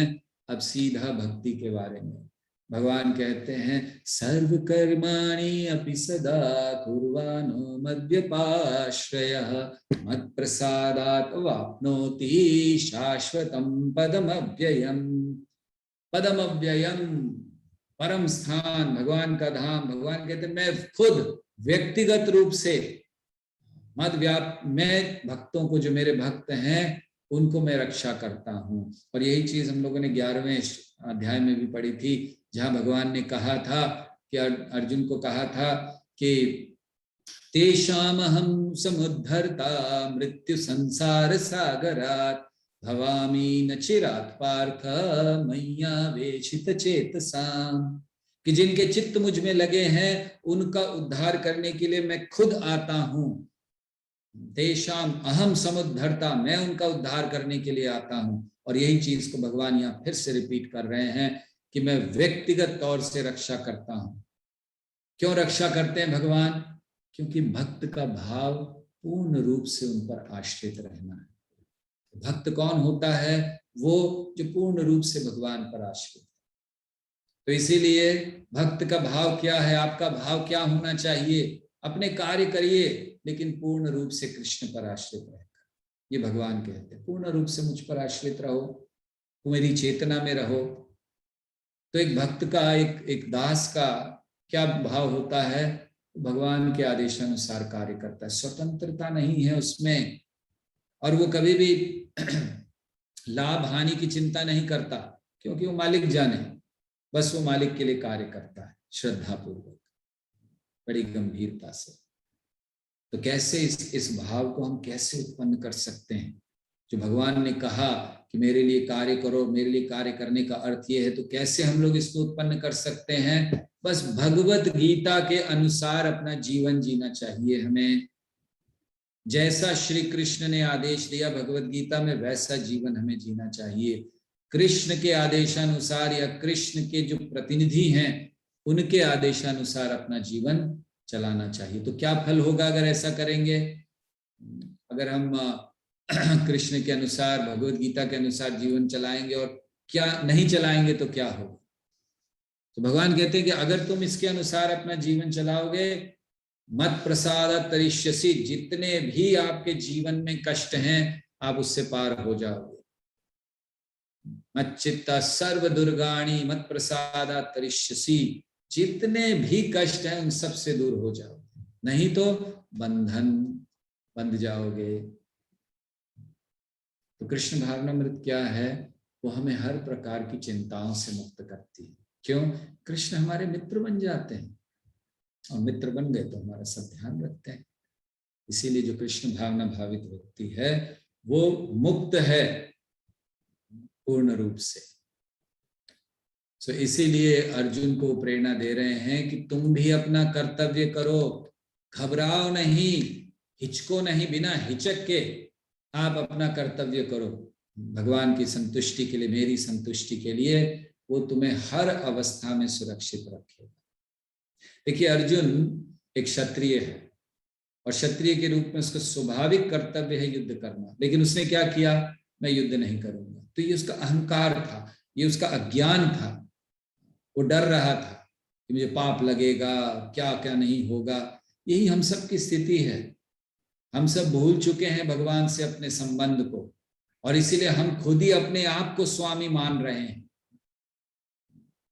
लेकिन ये हम अपने अपने स्वभाव या इस जगत के प्रकृति के अनुसार कार्य कर रहे हैं। कार्य करना है भगवान के अनुसार, भगवान के आदेशों का पालन करना है। भगवान कहते हैं अगर तुम मेरे आदेश का पालन नहीं करोगे तो प्रकृति का करना पड़ेगा। तुम्हें किसी न किसी के आदेश का पालन करना ही है। अगर स्वेच्छा से हम भगवान की ओर चले जाएं तो उसको महानता कहा जाता है, उसको महात्मा कहा जाता है। और अगर नहीं तो उसको जबरदस्ती 3 गुणों के अधीन रहना होता है और वो दुरात्मा ही बना रहता है। चॉइस हमारी है, हम महात्मा बनना चाहते हैं या दुरात्मा, ये चॉइस हमारी है। और अब भगवान ये कहने के बाद अब वर्णन करते हैं कि कैसे जो हृदय में परमात्मा है, जो भगवान कृष्ण का ही रूप है, वो उनको कैसे हमें समर्पण करना चाहिए। ईश्वर सर्वभूतानां हृद्देश्य अर्जुन तिष्ठति, भ्रामयन् सर्वभूतानि यंत्ररूढ़ानि मायया। तो ईश्वर सर्वभूतानां, ये जो ईश्वर है ये हर एक के हृदय में है, बैठे हुए हैं, और ये जो यंत्र है, ये शरीर, इसको वो चला रहे हैं। इसलिए भगवान कहते हैं कि उनको समर्पण करना चाहिए, तभी हमारे सारे कष्टों का, सारे दुखों का उपाय हो सकता है। भगवान कहते हैं अर्जुन से, उसको एक चुनाव करने के लिए कहते हैं कि इस पर तुम ध्यान करो, चिंतन करो, और फिर जो करना हो तुम वो करो। यथेच्छसि तथा कुरु। भगवान कहते मैंने तो तुम्हें जो बताना था बता दिया। इति ते ज्ञानम आख्यातम गुह्यत गुह्यतरम मया। गुह्यतर ज्ञान में तुम्हें बता दिया, अब यथेच्छसि तथा कुरु, तुम्हें जो करना हो तुम करो। तो भगवत गीता क्या समझाती है, हमें अपनी स्थिति को कैसे ऊपर लाना है। सबसे अच्छा मार्ग है कि हम भगवान के आदेश का पालन करें। और अब अंत में भगवत गीता का प्राय अंत आ गया, जहां भगवान गुह्यतम ज्ञान, most confidential knowledge of all, अब वो उसको प्रकट कर रहे हैं। क्या है? भगवान का शुद्ध भक्त बनना। भगवत गीता भक्ति शास्त्र है। भगवत गीता प्रारंभ से अंत तक भक्ति भक्ति और केवल कृष्ण भक्ति का गुणगान करती है। और यही अंतिम उपदेश भगवान हमें दे रहे हैं। सर्व गुह्यतयम गुह्यतमं भूय, सर्व गुह्यतमं भूय। हे अर्जुन, अब सुनो, शृणु मे परमं वचः, शृणु मे परमं वचः, मेरे परम वचन को सुनो। अब मैं गुह्यतम ज्ञान तुम्हें देने जा रहा हूं। इष्टसी मे दृढ़ं नीति ततो वक्ष्यामि ते हितम्। तो अब तुम्हारे हित के लिए मैं उसको कह रहा हूं। तो क्या है वो ज्ञान? सार दे रहे हैं भगवान, सार भगवत गीता का, कि जो भी भगवान को प्रिय हो जाता है, कैसे प्रिय हो जाता है, क्या करना चाहिए, अब सार दे रहे हैं भगवान। मन्मना भव मद्भक्तो मद्याजी मां नमस्कुरु, मामे वैश्यसि सत्यं ते प्रतिजाने प्रियोसि मे। भगवान दो चीजें इसमें कह रहे हैं। एक निर्देश दे रहे हैं, दूसरा एक वचन दे रहे हैं। तो निर्देश क्या दे रहे हैं? अपना जीवन इस तरह बनाओ अर्जुन कि हर रोज हर कार्य में, दैनिक कार्यों में मैं संबंधित रहूं, मुझे समर्पित हो। मन मना भव मद भक्तो मद्याजी माम नमस्कुरु। चार रहस्य बता रहे हैं भगवान भक्ति में आगे बढ़ने के या जीवन में सफलता के। मन मना, अपना मन मुझ में लगाओ, नहीं लगा सकते, भव मद भक्तो, मेरी भक्ति करो। मद्याजी, मेरी कम से कम पूजा करो, नहीं कर सकते, माम नमस्कुरु, कम से कम मुझे नमस्कार करो। भगवान कह रहे हैं इस कार्य को करो। और वचन क्या दे रहे हैं भगवान? मामे वैश्यसि सत्यम ते, मैं सत्य कह रहा हूं, इसको जान लो। क्या है? प्रिय प्रतिजाने प्रियोसी में, कि जो भी इस तरह के कार्य करेगा वो निश्चित मेरे धाम में वापस आएगा। मामे वैश्यसि। तो देखिए, ये वचन भगवान ने दे दिया कि क्या करना है। बस अपना मन भगवान में लगाना है, उनकी भक्ति करनी है, उनकी पूजा करनी है, नमस्कार करना। क्या कठिनाई है? तो ये सार भगवान भगवत गीता का देते हैं। और फिर ये कहते हैं कि इस गीता को मैंने क्यों कहा अर्जुन, उसको अब सुनो। सर्वधर्मान् परित्यज्य मामेकं शरणं व्रज, अहं त्वां सर्वपापेभ्यो मोक्षयिष्यामि मा शुचः। तो भगवान यहाँ कह रहे हैं अर्जुन से कि हे अर्जुन, सभी धर्मों को छोड़कर सर्वधर्मान् परित्यज्य मामेकं शरणं व्रज, आप मेरी शरण में आओ। ये बात भगवान अब यहाँ पर कह रहे हैं। सर्वधर्मान परित्यज्य, सर्वधर्मान मतलब जिन जिन को तुम अपना कर्तव्य समझ रहे हो, उस सब को छोड़कर मेरी शरण में आओ। तो भगवान, पाप नहीं लगेगा? आप ऐसे कैसे कह रहे हैं? भगवान कह रहे हैं मुझ पर विश्वास रखो। अहम त्वं सर्व पापेभ्यो मोक्षयिष्यामि मा शुचः। मा शुचः, डरो मत। क्यों घबरा रहे हो मुझे समर्पण करने में? क्या क्या गलती है, क्या कमी है, क्या घबराहट है? तो भक्त कहता है घबराहट है भगवान, पाप लगेगा। अहम त्वं सर्व पापेभ्यो, मैं तुम्हें सबसे बड़ी सफलता प्रदान करने के लिए तैयार हूं और तुम थोड़ा सा डर रहे हो। सर्वधर्मान परित्यज्य मामेकम, माम एकम शरणं व्रज, मेरी शरण में आओ। क्योंकि भगवान पहले ही बता चुके, जितने भी देवता हैं, देवी देवता, अहम आदिर ही देवानाम महर्षिनाम च सर्वशः, जितने देवता हैं, जितने भी अन्य लोग हैं, सबसे श्रेष्ठ हैं भगवान। अहम आदिर, मैं सबका मूल हूं, और इसीलिए उनकी शरण हमें जाना चाहिए। तो अब ये कह दिया भगवान ने, भगवत गीता प्राय समाप्त कर दी। और अब भगवत गीता को पढ़ने और उसको दूसरों को बताने का लाभ भी बता रहे हैं भगवान। भगवान कह रहे हैं कि ये भगवत गीता को जो दूसरों को वितरित करता है, अभी बहुत जल्दी 1 महीने के बाद हम लोग भगवत गीता जयंती के उपलक्ष्य में पूरा महीना गीता को वितरित करते हैं, मैराथन करते हैं, अधिक से अधिक बांटते हैं। भगवान कह रहे हैं क्यों बांटते हैं? क्योंकि भगवान ने कहा है उस व्यक्ति के लिए जो एक गीता भी किसी को देता है, दूसरे को देता है, ज्ञान दूसरे को देता है, भगवान कह रहे हैं कि शुद्ध भक्ति निश्चित है उसको। और जो पढ़ता है, ये तो बुद्धि से भगवान की पूजा करना है। भगवान की पूजा कई तरीकों से होती है, एक होती है बुद्धि से। तो जो पढ़ता है वो बुद्धि से मेरी पूजा कर रहा है, भगवान कह रहे हैं। और इस तरह की पूजा को वो कहते हैं भगवान, ये जो करता है, सुनता है जो बहुत ध्यान से भगवत गीता को द्वेष के बिना, तो उसके जितने भी पाप कर्मों के फल हैं वो दूर हो जाते हैं। तो ये आशीर्वाद भगवान ने दिया कृष्ण को। और अब अर्जुन से भगवान पूछ रहे हैं कि अब अर्जुन तुमने इतना सब सुन लिया, अभी भी मोह में हो, अभी भी सब कुछ छोड़ना है? चलो, अगर तुम्हें छोड़ना है तो हम सब जाएंगे छोड़कर। तो कृष्ण ने ये प्रश्न किया कि अब तुम्हें ठीक से समझ में आ गया या फिर से बताऊं? तो क्यों कहा? क्योंकि कृष्ण एक गुरु की भूमिका निभा रहे हैं, और गुरु का कार्य क्या है? ये देखना कि शिष्य को ज्ञान पूरा मिले, समझ में आया या नहीं आया। और फिर क्या समझ में आया, अर्जुन ने क्या कहा, ये बहुत महत्वपूर्ण ज्ञान है। अर्जुन कह रहे हैं नष्टो मोह स्मृतिर्लब्धा त्वत्प्रसादात् मयाच्युतः स्थितोऽस्मि गत संदेह करिष्ये वचनं तव।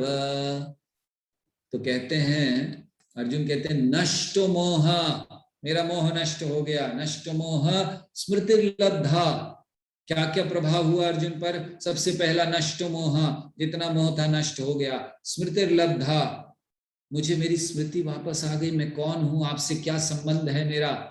स्मृतिर्लब्धा तत्प्रसादात् मयाच्युता, आपके कृपा से ये हुआ है। स्थितोस्मि, अब मैं स्थित हो गया हूं, अब मुझे कोई भी चीज आपकी भक्ति से दूर नहीं कर सकती।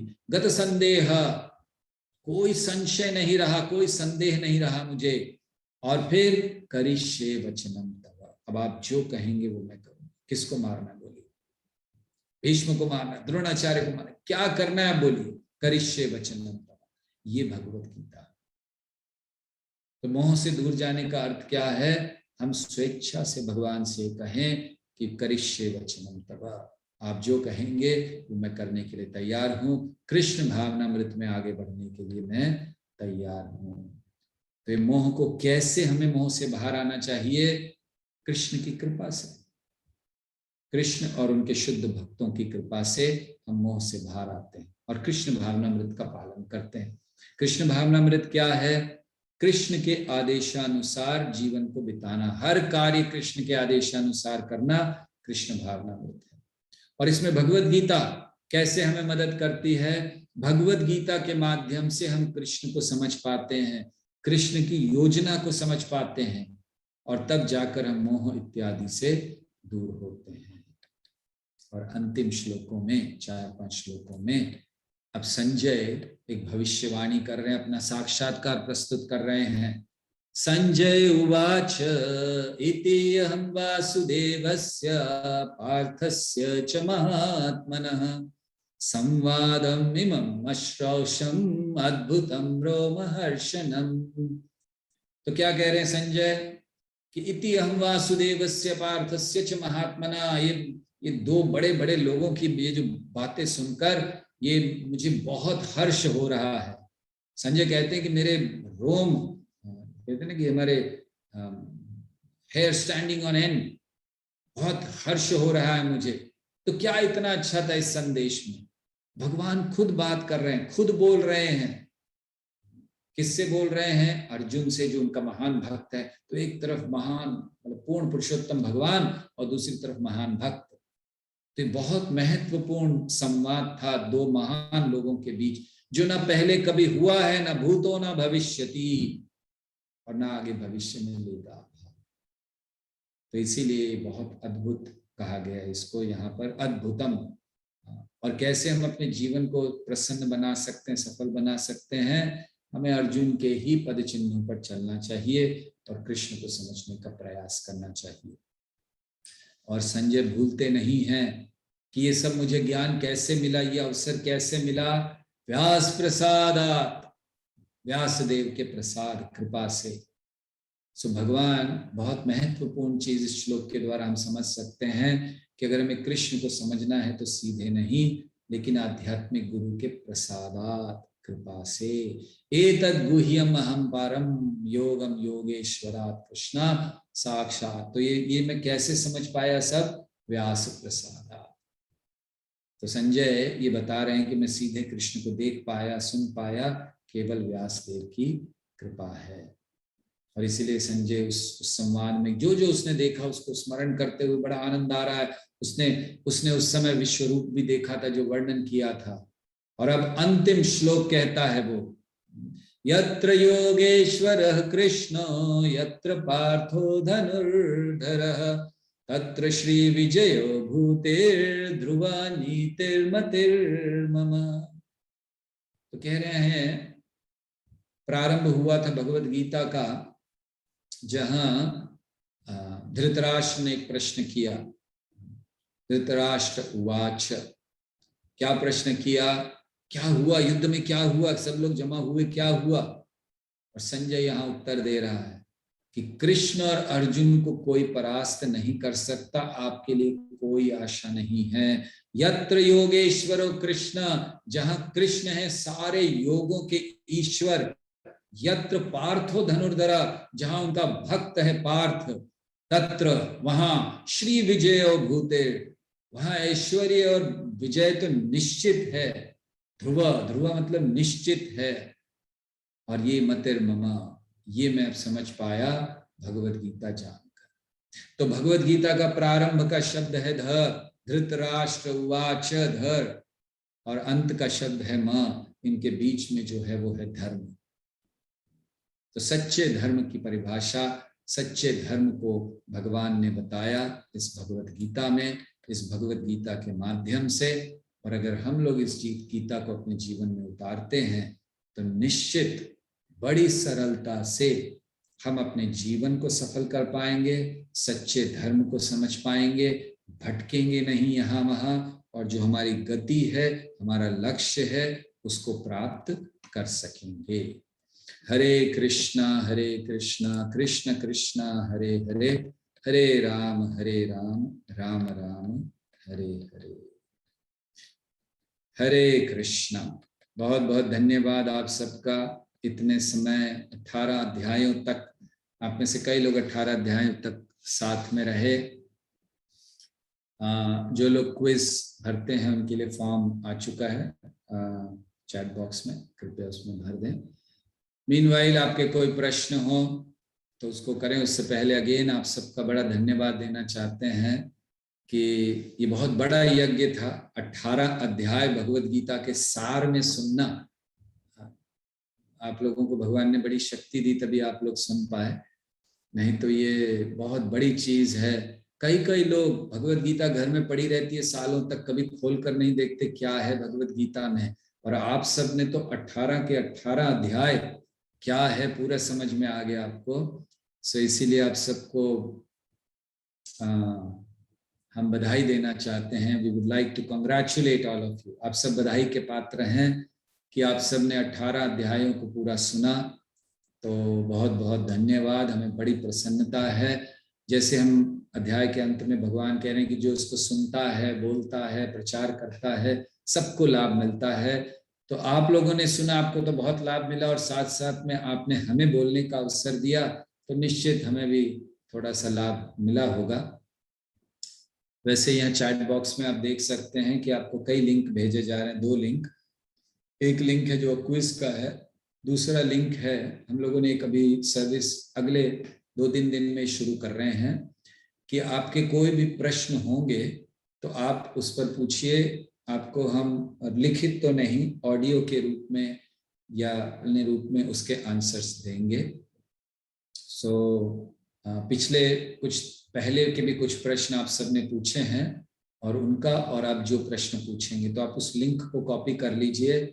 आपको जब भी मन में कोई प्रश्न आए, विषय में, आध्यात्मिकता के विषय में, जीवन के विषय में, किसी भी तरह के, आप कृपया लिखिए, हमें भेजिए और हम उनके उत्तर निश्चित, ये 2-3 दिन बाद से हम लोग इसको शुरू कर रहे हैं, हर रोज ये होगा। तो जितने भी आपके प्रश्न हैं उनका उत्तर देने का प्रयास करेंगे, ठीक है। थैंक यू वेरी मच, बहुत बहुत धन्यवाद आप सबका।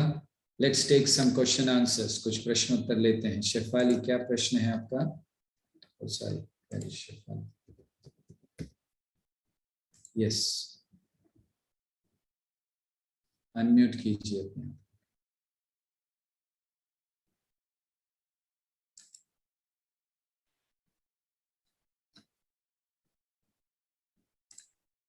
हरे कृष्ण।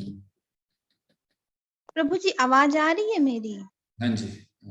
प्रभु जी, मेरा एक क्वेश्चन ये है कि जैसे सभी, मैं अपना बता रही हूँ कि हमारे यहाँ जो कुल देवी हैं शारदा माता हैं, और लोगों को मैंने ये देखा है कि देवी के आगे उनको देवियां आती हैं और वो पूजा करते हैं, इसमें कितनी सच्चाई है? और ये मुझे समझ में कम आता है, लेकिन मेरे मन में होता है कि सच में देवी आती हैं, और ऐसा क्या सच्चाई है भी या नहीं?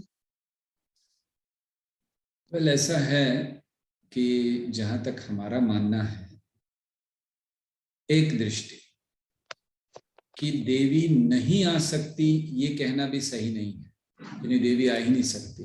भाई, उनमें अंदर शक्ति है, वो इतने देवता हैं, ऑफकोर्स वो भगवान नहीं है, लेकिन इतने बड़े देवता हैं, तो ये सब चीजें तो बड़ी आसानी से कर सकते हैं। लेकिन दूसरा प्रश्न ये है, वो क्यों आएंगी? उनको बहुत सारे और काम हैं, तो वो क्यों आएंगी? तो एक दृष्टि ऐसा नहीं कहा जा सकता कि नहीं नहीं नहीं आ सकती, उनके अंदर शक्ति है, वो आ सकती, हम उसको स्वीकार करते हैं। लेकिन बस ऐसे किसी में भी आ जाना और कुछ कहना, ये हमें लगता नहीं है कि ऐसे करते होंगे वो, क्योंकि उनके लिए वो बहुत ऊंचे स्तर पर है। देखिए, जो देवी की हम बात करते हैं, या जो रियल में जो देवी देव भगवान, जो मतलब ऑथोराइज देवी देवता है, जो शास्त्र में है, क्योंकि भारत में तो कई ऐसे देवी देवता बने हुए जिनका कहीं नाम ही नहीं है, नाम ही उनको ही देवी बना दिया। हम ऐसे कई जगह जानते हैं, आप लोगों को शायद आश्चर्य होगा, पता नहीं होगा, लेकिन हम जानते हैं। एक जगह एक बहुत बड़ा मंदिर बना हुआ है, और उस मंदिर में प्रथा ये है कि जब किसी का विवाह होता है, उस एरिया में जितने भी कभी भी किसी का विवाह होता है, तो हस्बैंड वाइफ को पहले वहां जाकर एक चिकन को ऑफर करना होता है। वहां पर चिकन ऑफर करते हैं, वहां पर ये प्रथा है, वहां मंदिर है देवी का, और वहां ऑफर करते हैं, नहीं तो परिवार अच्छा नहीं रहेगा। ऑफकोर्स चिकन ऑफर करने के बाद भी कुछ होता नहीं है, बेचारा चिकन ही मरता है खाली, झगड़े तो वैसे भी होते हैं, लेकिन खैर वो एक प्रथा है। तो जब हमने इसको ढूंढना शुरू किया, कहाँ कौन से शास्त्र में, क्योंकि हमें पता है कि कहीं किसी शास्त्र में तो नहीं लिखा है कि आप शादी होने के बाद जाकर चिकन ऑफर करो, वो भी मारो उसको जिंदा, उसको, ये तो कहीं नहीं लिखा। कितना घृणित काम करो, शादी तो निश्चित बर्बाद होगी आपकी। तो हमने जब पता करना शुरू किया तो पता चला कि धीरे धीरे कि बहुत साल पहले उस क्षेत्र में एक बहुत बड़े जमींदार या कोई व्यक्ति थे, उनकी बहू थी, उसने आत्महत्या कर ली थी, और आगे चलकर लोगों ने उसको देवी बना दिया, उसका मंदिर हो गया, और फिर ये प्रथा शुरू हो गई कि उसको चिकन ऑफर करना। अब आप बताइए, ये कहाँ से आ गया? कौन से शास्त्र में? कुछ नहीं है। तो ऐसे तो कई सारी देवियां, मतलब वो तो अनऑथराइज, तो पता नहीं भारत में कितनी देवियां, गांव गांव में देवियां हैं, और फिर वो देवी आ जाती है, पता नहीं वो देवी आए तो फिर हम उसका कुछ नहीं कह सकते, क्योंकि वो शास्त्र में है ही नहीं ऐसे। लेकिन शास्त्र में जिन देवियों का नाम है, दुर्गा देवी का नाम है, ये सारे शास्त्र के नाम हैं, चंडी, काली, ये तो भागवतम में दिए गए हैं, कुमारी जो कन्याकुमारी में है, ये ऑथोराइज्ड है। ये तो इनके भगवान की बहन है सुभद्रा। या फिर आप जानते हैं कि जब श्री कृष्ण का जन्म हुआ था और वो लड़की को ले आए वसुदेव जी, और कंस ऐसे घुमाकर मारने जा रहा था, हाथ से छूटकर उसने अष्टभुजा रूप धारण किया, तो उनको भगवान ने आशीर्वाद दिया कि तुम वैष्णवी, चंडी, काली, दुर्गा के नाम से जानी जाओगी।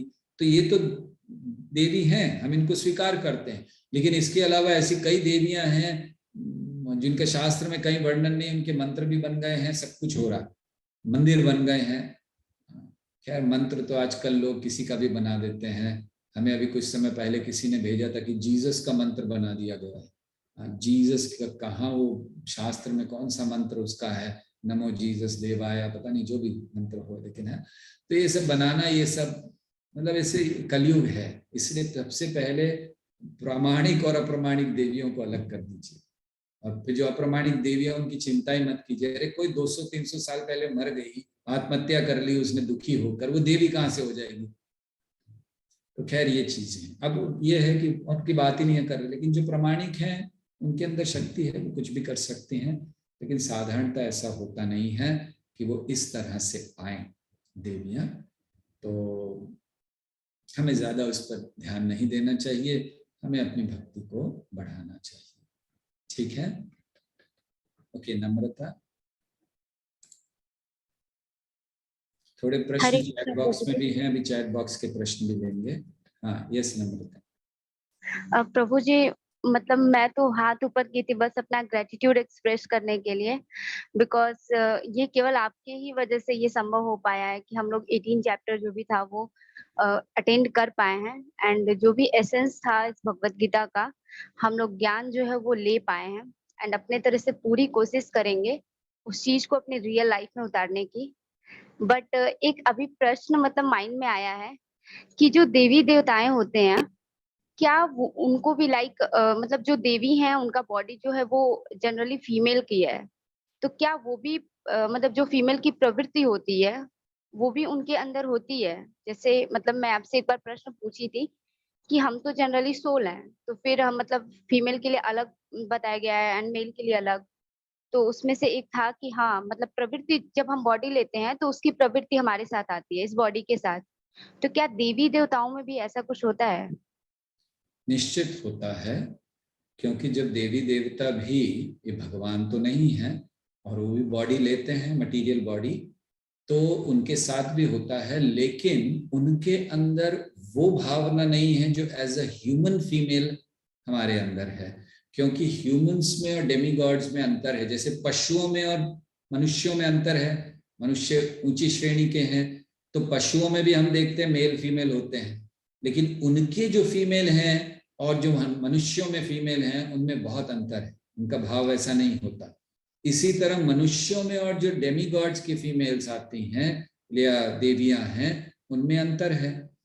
ये पहला चीज। तो नेचुरली उनमें भी होता है कि जो उनके बॉडी के अनुसार उनको मिलता है स्वभाव वैसा ही मिलेगा।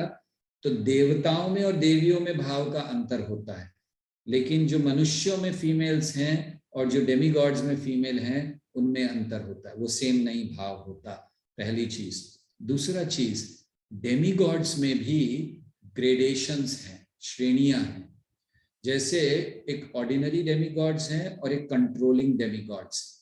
तो जो कंट्रोलिंग डेमीगॉड्स हैं वो ऑर्डिनरी डेमीगॉड्स से श्रेष्ठ हैं, उनकी लाइफ बहुत लंबी होती है, वो चुने जाते हैं भगवान के द्वारा। या जैसे दुर्गा देवी इत्यादि हैं, वो तो भगवान की शक्ति है। तो जो भगवान की शक्ति है वो साधारण स्त्री के समान नहीं होती। हाँ, लेकिन कोई कोई स्त्री अपने आप को दुर्गा मानकर कुछ करने लग जाए तो उसको तो खैर भी यहाँ बोलना नहीं चाहिए क्या करना चाहिए, लेकिन दुर्गा ये भगवान की शक्ति है।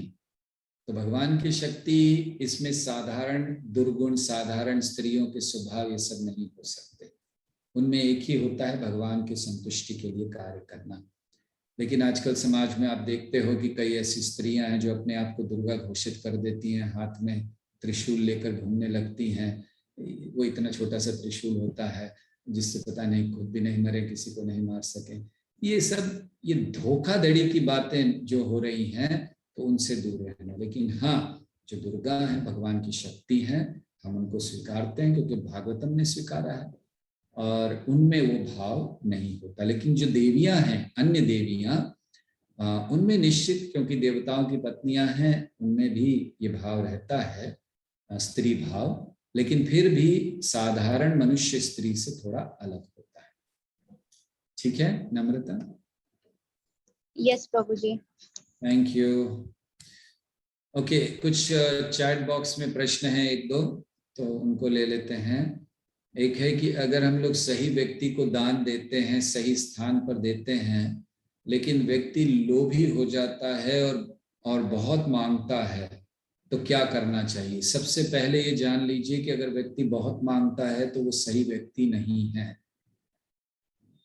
दान मांगने वाला, उसके दोनों हाथ ऐसे होने चाहिए। दान देने वाले के हाथ ऐसे होते हैं, दान लेने वाला ऐसा होता है। तो दान कभी भी क्वांटिटी में नहीं मांगा जाता, अरे इतना दो नहीं तो नहीं लेंगे। दान मतलब, भिक्षा मतलब क्या है? भिक्षा मतलब जो मिला उसको स्वीकार करना, और थोड़ा भी मिला तो देने वाले को बहुत आशीर्वाद देना। ये तो अगर कोई व्यक्ति बहुत ज्यादा मांग रहा है तो जान लीजिए कि वो सही व्यक्ति नहीं है। हाँ, अगर कभी वो भगवान के लिए मांग रहे, जैसे मान लीजिए कि हम लोग मंदिर बनाते हैं, अपने लिए नहीं ले रहा है, भगवान के लिए कह रहा है, और अगर आपकी क्षमता है, ठीक है, नहीं है तो ना दे, कोई प्रॉब्लम नहीं है, उसमें कोई तकलीफ नहीं है कि मांग रहा है तो हमें देना ही है, हमारी भी क्षमता देखनी है। लेकिन सही कारण होना चाहिए कि हाँ, वो भगवान के मंदिर में पूरा जा रहा है, मंदिर बन रहा है, कंस्ट्रक्शन हो रहा है, उसमें जा रहा है। लेकिन अगर लोभ से वो मांग रहा है, जैसे आपका प्रश्न है कि लोभ से मांगे, तब तो वो बहुत गलत है। तो अगर वो लोभी हो गया है तो मतलब वो सही व्यक्ति नहीं है। आप उसको बंद कर सकते हो देना, कोई जरूरत नहीं है ऐसे व्यक्ति को देने की। ठीक है, ओके। और एक प्रश्न है,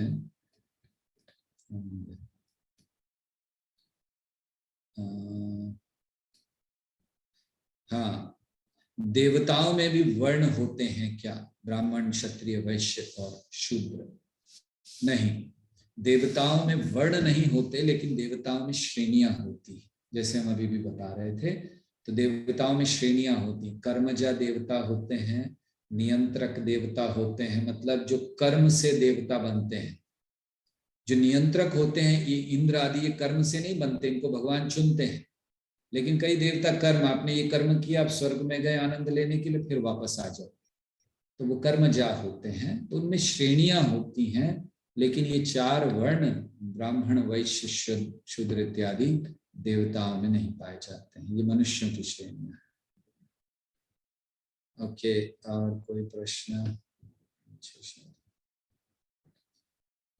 आजकल जो लोग दान मांगने आते हैं वो फेक भी होते हैं, तो ऐसे लोगों को दान दिया जाए? बिल्कुल नहीं, कोई गलती नहीं है मना कर देने में अगर व्यक्ति धोखेबाज है, फेक है, क्योंकि उससे आपको नुकसान होना है, लाभ नहीं होना दान देने का कि चलो ठीक है फेक है तो फेक है, हमने तो दे दिया दान अच्छे भाव में। नहीं, वो जाकर वो पैसे की शराब पिएगा, मांस खाएगा, अवैध संग करेगा, गलत काम में लगाएगा, सारा कर्म आपको आएगा। अगर उसने उस पैसे से जाकर मांस खा लिया तो आपको मांस खाने का पाप लग जाएगा। शराब पी लिया आपको लगेगा, क्योंकि आप मदद कर रहे हो। जैसे भारत में भी कानून है ना कि हमने अगर किसी को मदद कर दी, कोई किसी की हत्या करने जा रहा है, मारने जा रहा है, हमने कहा ये लो बंदूक, जाओ मारो, तो क्या आपको छोड़ देगी पुलिस वाले? अरे कोई बात नहीं, तुमने तो मारा नहीं, तुमने केवल बंदूक दी थी। नहीं, बंदूक दी, चलो बंदूक नहीं, तुमने प्लानिंग किया तो भी तुमको ले जाया जाता उठाकर, मारने की प्लानिंग की। तो इसी तरह ऐसे लोगों का संग करके हमें कोई फायदा नहीं है, कोई लाभ नहीं है। दान भले आप ना दीजिए, लेकिन उस व्यक्ति को दीजिए जिसका सबसे पहला चीज होना चाहिए कि वो दान केवल अपनी इंद्रिय तृप्ति के लिए, अपना पेट भरने के लिए नहीं ले रहा। आप दान कभी भी अपना पेट भरने के लिए नहीं मांगना चाहिए। दान मांगना चाहिए, जैसे सन्यासी भी होते थे, भिक्षुक पहले होते थे, दान मांगने जाते थे, किस लिए? वो दान लेकर भगवान को पहले अर्पण करते थे, ऑफकोर्स फिर खुद खाते थे, लेकिन वो मांगते थे भगवान को। अब मिल जाए तो ठीक है, नहीं मिल जाए तो कोई नहीं, भूखे रहते थे, ये वो नियम था। तो दान पहली चीज देखिए कि वो अपना अपना घर बनाने के लिए दान मांग रहा है, भगवान का मंदिर बनाने के लिए दान मांग रहा है। कई बार हम लोग दान देते हैं, लोगों को पता चला उसने तो कोठी बना ली है और आप फ्लैट में ही रह रहे हो अभी तक। सो दान देने वाला किस लिए कर रहा है? सबसे पहली चीज भगवान के लिए करना चाहिए उसको, तो भगवान के लिए कर रहा है, दे सकते हैं दान उसको। दूसरा चीज, भगवान के नाम पर कहीं गलत तो नहीं कर रहा अल्लाह के नाम पे दे दे बाबा, तो वो तो दे दिया, और उसके बाद जाके शाम को 2 बियर पी रहा है अल्लाह के नाम पर, तो वो भी दान नहीं होना चाहिए। तो ले रहा है भगवान के नाम, तो आपको देखना है कि इस्तेमाल हो रहा है कि नहीं, कर रहा है कि नहीं, कहाँ है, सही जगह से है कि नहीं, हमारा दान सही जगह जा रहा है कि नहीं। आपको अधिकार है इसका जानने का। ऐसे नहीं कि बस हम लोग कभी कभी तीर्थ क्षेत्र में जाते, कोई व्यक्ति रोता हुआ आता है, चरण पकड़ लेता है, मदद करो, मेरी मदद करो। हमने 1-2 बार पहले किया था, शुरुआत में हमारा हृदय पिघल जाता था, मदद कर देते थे, इतने बुरे अनुभव हुए, उसके बाद सब बंद कर दिया। एक बार हमें ध्यान है, हम एक मंदिर में थे, वहां पर एक व्यक्ति आए, वो थे, उनकी लड़की थी, उनके पत्नी थी, और 1-2-3-4 लोग थे, बड़े अच्छे कपड़े पहने हुए, अच्छे घर के कल्चर्ड लोग लग रहे थे। वो आए और कहने लगा ऐसा ऐसा हो गया, मेरा सब यहाँ आया था, मैं इस काम से आया था, देखो फैमिली है, कहाँ जाऊंगा, आप बस मुझे हम चारों के टिकट का पैसा दे दो, मैं वहां पहुंचते ही आपका अकाउंट नंबर दो, उसमें डाल दूंगा, ये वो बहुत कुछ कहा उसने। तो खैर हम बहुत सब सोचा, फिर हमने सोचा चलो किसी की मदद करनी चाहिए, हो सकता है व्यक्ति सही में हो, तो हमने कर दिया उसकी मदद। उसके बाद वो दिखाई नहीं दिया, बाद में हमें पता चला कि वो कई जगह गया था, उसने कई जगह से ले ली। तो ऐसे धोखेबाज लोगों को हृदय चाहे हमारा पिघले या कुछ भी हो, देने की कोई जरूरत नहीं है, कुछ नहीं होगा, केवल नुकसान होगा। Hare Krishna, thank you very much, बहुत बहुत धन्यवाद। और कोई प्रश्न तो हमें यहाँ नहीं दिख रहे हैं। ये एक प्रश्न है कि मैं 4 साल से गीता रेगुलर रीड कर रहा हूँ और अब ओके, थैंक यू। 4 साल से आप रीड कर रहे हैं और आपके फादर भी रीड करने लगे हैं, बहुत अच्छा, थैंक यू वेरी मच। सो आपके और भी कोई प्रश्न हो, देखिए लिंक कई बार भेजा है चैट बॉक्स में, अभी भी भेजा है, इस लिंक को कॉपी कीजिए और आप अपने प्रश्न भेज सकते हैं हमें, और निश्चित हम आपको उसके उत्तर देंगे। आप उसमें गूगल फॉर्म है, आप उसको अपने प्रश्न टाइप करके भेजिए और हम आपको फिर ये जितने भी प्रश्न होंगे हमें भेजे जाएंगे, हम उसका उत्तर रिकॉर्ड करेंगे और वो रिकॉर्डिंग आपको भी भेजी जाएगी और जनरल अन्य लोगों को भी, ताकि सब लोग उस प्रश्न का उत्तर सुन सकें। अनलेस वो कोई बहुत पर्सनल प्रश्न है तो केवल आपको उत्तर दिया जाएगा, अगर जनरल प्रश्न है तो सबके लिए वो उत्तर जाएगा, ठीक है। सो बहुत बहुत धन्यवाद आप सबका, बड़े आभारी हैं, बड़ा अच्छा लगा 18 अध्याय आप सबके साथ इस पर चर्चा करने में, और आशा करते हैं कि आप सब से हम आगे भी मिलते रहेंगे। हरे कृष्णा कृष्णा कृष्णा हरे हरे, हरे राम राम राम हरे हरे।